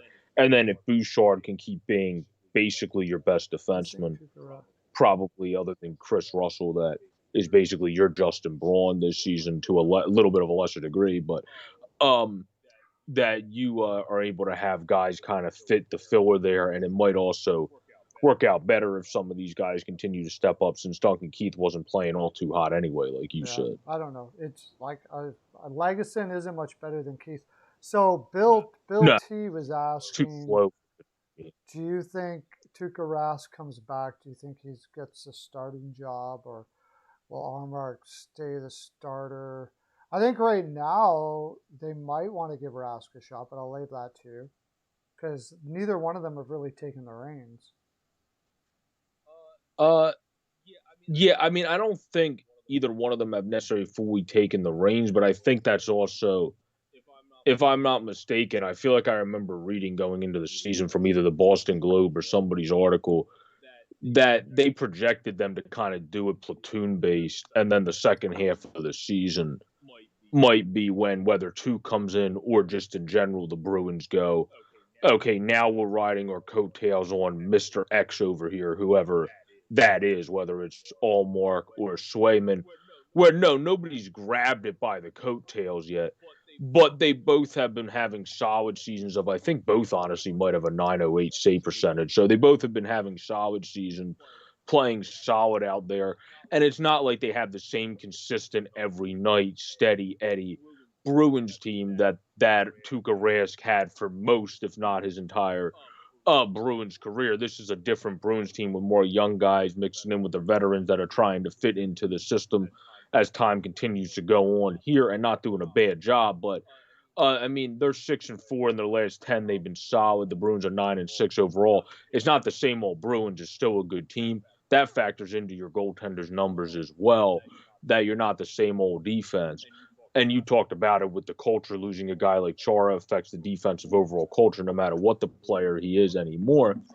I just think the Bruins are kind of one of those teams. They'll be fine in net. If they want to bring Tuukka back, that'll certainly help them in net when you bring in a potential huge future Hall of Famer. But if you do that, I don't think you have to do that. It's something that you can make a decision on at that time, because we have to remember yes, he's probably working obviously on coming back away from the game, but you can't just as a goaltender 9 out of 10 snap your finger and come right back into NHL action and just be absolutely electric at the Tuukka Rask level that we know and loved him at as overall hockey fans immediately. So there's also that factor of the equation. Like he might even need some time down in Providence to kind of get his game back from being off for that. Yeah, I think he probably will too, but I think they will give it a shot. If they have an inkling that Tuukka can be back to being Tuukka, at this point, I don't think either Swayman or Allmark has made a case that they can be what Tuukka can be. So, no, not yet. But I feel like Swayman. If I had to pick the potential guy, that Allmark, Allman I've always liked in Buffalo for just being able to get the most out of a crapshoot of a situation. And then he's always seemed like more of a great team that 1B very solid 1B goaltender, where Swayman I think has the potential to be a very solid 1A over time, but he's still young. So yeah, if you can add Rask, if he doesn't emerge or Allmark doesn't emerge, but I feel like you wouldn't add Rask more so until the turn of the new year around the time. So these two guys still have time to be able to kind of grab the job by the coattails. Like if one of them has a great December up to the Christmas break, sure they do, and but as of right now, if you're asking me, that's going to have to happen, and it hasn't happened yet. So that's what I would say. I can agree with that. Yeah. Okay, final game, and then we're out of here. And like I said, everybody, all the thousands in the chat, I'm taking tomorrow off. It's my son's birthday tomorrow, so we got some. Oh, your son's birthday is American Thanksgiving. You should just drive to America and have like a Thanksgiving meal. Yeah, I know. And so that means Friday is the actual. So I'm going to have tons. I might do another marathon on Friday because the Rangers game is going to be on. The Blues, I'm going to be able to do games live. The Flyers are That's going to be fun. Rangers, Bruins, and Blues, Blackhawks. Wow, that should be cool. Okay, but anyways, not much to talk. San Jose, Ottawa. The only reason why Ottawa had anywhere near a chance against the Avalanche was because Kemper had a bad night. The Sharks have Reimer, who is like making Vezina possible. he's putting up Vezina type numbers right now and will be playing against Ottawa. I think they'll roll with Gustafsson here. I don't think they should go with Forsberg, but I don't think they've upped. This says Matt Murray. What's that? Udo has Matt Murray's going to play? Oh, he is? Yeah. Okay. Well, Murray hasn't shown me anything as of yet. So. No, he hasn't been too solid this year, no. So I'm just going to flat out say San Jose here. I agree. Yeah, I think this is going to be San Jose's game. They've been at 9-8, a team that I think is doing their thing a little bit better than people projected. Obviously not a great team, but just an average run-of-the-mill team right now, but still having guys develop at a good rate and seeing guys like Weatherby, Barbanov become guys that you think might become good bottom sixers that can be power play guys when needed, as such as they've been already. I feel like the San Jose Sharks will win, led by the goaltender and also led by a little bit of a better offense, of course, than the Ottawa Senators consistently, which is why they have 9 wins compared to the Senators only having 4-11, and they have an above 500 record by 1 game, the San Jose Sharks at this standpoint. So I'm definitely going to roll with the Sharks. And James Reimer literally has turned into, like Peyton and I were joking about yesterday, what he always has been in the NHL video games. He's been one of those 83, 82 overall goaltenders that for some reason, whenever you get him on your team's like, oh my God, every single problem we had in the world is fixed, ladies and gentlemen. Like we are now having the best success, and like that is exactly what's happening with San Jose right now. It's like playing out like how James Reimer always plays out in that video game. Well, the Nabokov has been said to be the goalie whisperer in Europe when he was one heck of a good goaltender himself for San Jose. Yes. And they have him as a hasn't translated as well with Hill, but with Reimer there seems to be a connection there that's hitting it off the charts. We have to remember, though, the first week of the season, Aiden Hill got off to a, excuse me, hot start and then went extremely cold, and that's why Reimer stepped Yeah, in. yeah, So goaltending, like I said, is very this wavy. So he'll probably come back to being a good goalie. He still was a guy that had to fix some rawness in his game to finish out completing his game while he was down in Zona, and he still has to do that in San Jose. But Reimer stepping up is the big reason why they are where they're at. But I feel like Hill will still be fine in the long run. It's just a struggle bunny time right now. yeah. Yeah, I just got to keep on rolling with Reimer here, especially if Murray's in. I have very little confidence with what he can do. Ottawa is still got a lot of guys missing. Even when they have a full roster, it's not a knock. It's not a knock it out of the park roster. I love their work ethic. I love the way they don't give up, and they're going to be a great team as the pieces come together there. I really love DJ Smith. I think what a lot of the things they're doing in Ottawa is great, but this ain't the year for them. Stützle is having a bit of a sophomore thing. Uh, yeah, it's a tough year in Ottawa, and I think San Jose is driven right now. Also, since we're talking about that, we did talk about that bill, what the Islanders should do. We sort of both kind of lean to the idea that they just stay status quo for now, maybe trade a veteran at the deadline if they're out of it, and then retool and go back at her again is what Joe was saying. But Oh, we're talking about the Kane, Islanders right now. Yeah, what Bill Kane is is. back in 4 days. Are you talking about what Bill asked, Yeah, or are you talking well, about the Blackhawks? no, that was what Bill was asking there. Yeah, I think that. Yeah, I feel like that's what the Isles should do. But in terms of turning it around, their season around this year, if they want to do that before they move people, that would be just try to play a dirty but good game. When you're not being able to get your game done, it's like people have been saying to the Flyers in the past couple of weeks with their bad scoring output. Get to the dirty areas, grind it out along the boards, get in front of what you normally see Trotz's teams doing, not as consistently this year.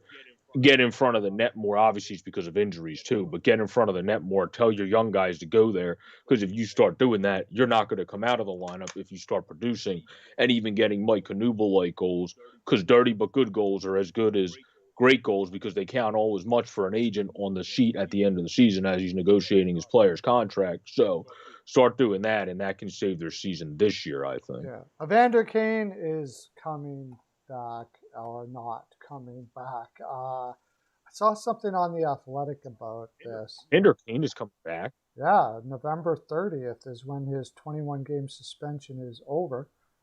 Well, that's when his suspension is over. But are we so sure that the Sharks are going to be like, well, oh yeah, come back? What are they going to do? How are they going to get around it? That's going to be the question. He has every. What are they going to do? What are they going to do? Put him on you could put him on waivers. Yeah, you could put him, even if you put him on waivers, you still got to pay his contract. What I heard is they don't know what they're going to do yet. They don't know, and I think that's basically related to what his some answers he's got to have. What's his attitude coming back? He better be. He's got to be basically begging them to play and saying, I will do whatever it is. Give me your list of do's and don'ts that I cannot do, and I'll follow them to a T. All of those, right? Isn't that what he'd have to do? Like, they'd have to give him a list of, you do this, you're done. You do this, you're done. You do this, you're done. It's not like Evander Kane produces poorly still when he's on the ice. He doesn't produce necessarily the contract level that people paid him at, but it's not like he offered himself that amount of money. They gave him that money and he accepted it. But off the ice issues, yeah, that's what's brought him down. When you're distracted by stuff that's not happening within the game, that's never going to obviously help you. So if he's been able to kind of clear his mind, away from the game and do those types of things, then yeah, maybe they would bring him in if he's really taken the time to adjust his life for the better. But if he still has some of the gambling addictions and other issues, of course, off of the ice and big time issues in that, then he still needs to admit that it's time for him to maybe go and, like other players have in the assistance program, and Well, try to get he some already help and then did. come back He's out already gone to the a good spot. assistance program. Well, I understand that, but maybe he should. Is he still in it now, though, or is he? I thought, is he still in it currently, or is he just in it in the past? Well, no, he went over this amount of time, whatever. He went to the assistance program. Yeah, so I feel like if you do that, if you're Kane, you have to commit to it again if that's what your team wants. Because if you're not fully there yet, that means obviously that didn't get you fully to the spot you have to be at.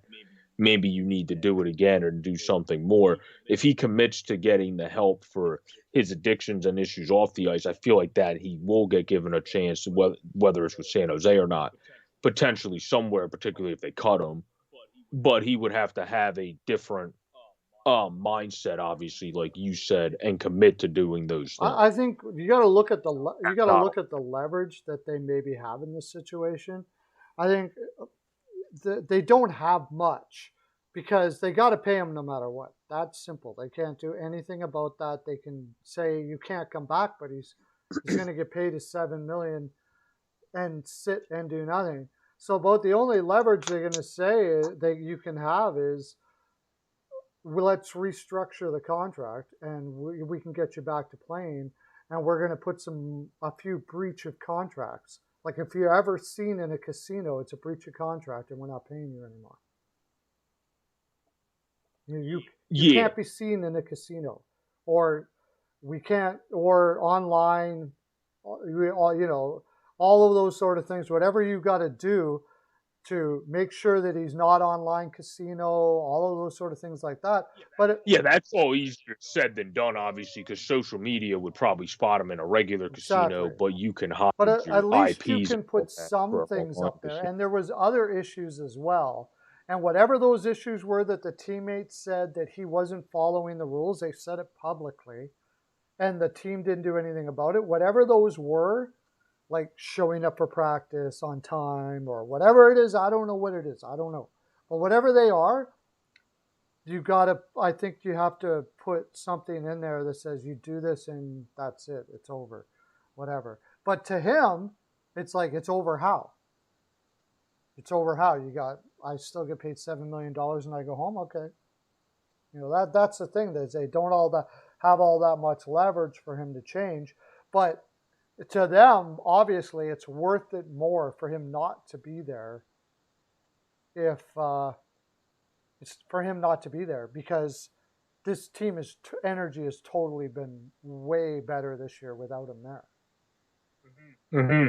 Yeah, that's why he would have to be, like we both said, committed to really changing and doing the things he has to do, in order to get to where he needs to be off the ice, as well as the production we all know he's capable of doing when in the right spot on the ice. So if he doesn't have that, then yeah, I feel like he would be one of those guys they just pay away from the ice or bite the bullet and pay while having to pay him for a little bit of an extended period by just cutting him so he can become available to anybody. And if they want to take a chance for 1 year to see how he fits into that next team system, and if he does those things for them, then I feel like more teams would be available to doing that, because all you have is a 1 year tag for the rest of the season that if it doesn't work out, you're not in a situation like the Sharks. The Sharks are the ones paying them for all that time. Sharks, CL's got Sharks 4-1, Bill T. Sharks 4-3. 4-3. Yeah, I think. I think the Sharks are going to win. That's for sure. Ottawa is a good. It's just not with Murray, not with Reimer playing the way he is. I got to go with the Sharks. All right, that's my full 42 and yours as well. I got to get going here. I got to take, like I said, I'm taking tomorrow off. I'll probably do a bit of a marathon on Friday, since there's going to be games on during the day and stuff like that. But I won't be on tomorrow. And you remember to go over to Sports Fanatic News.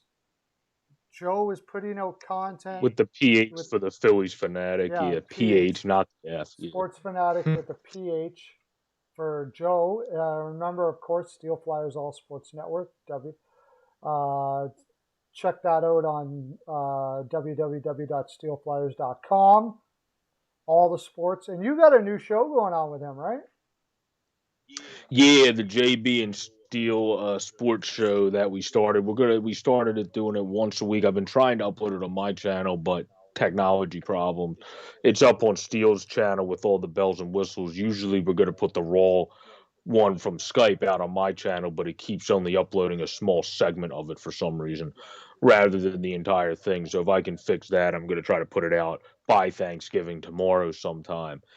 And we'll see. And then we either are going to do it once a week or some weeks when we have time twice a week, since we both talk too much and only talked about 2 sports when we meant to talk about 4 in a 1 hour span. Yeah. So I just talked. You know what? I started this at 11:15.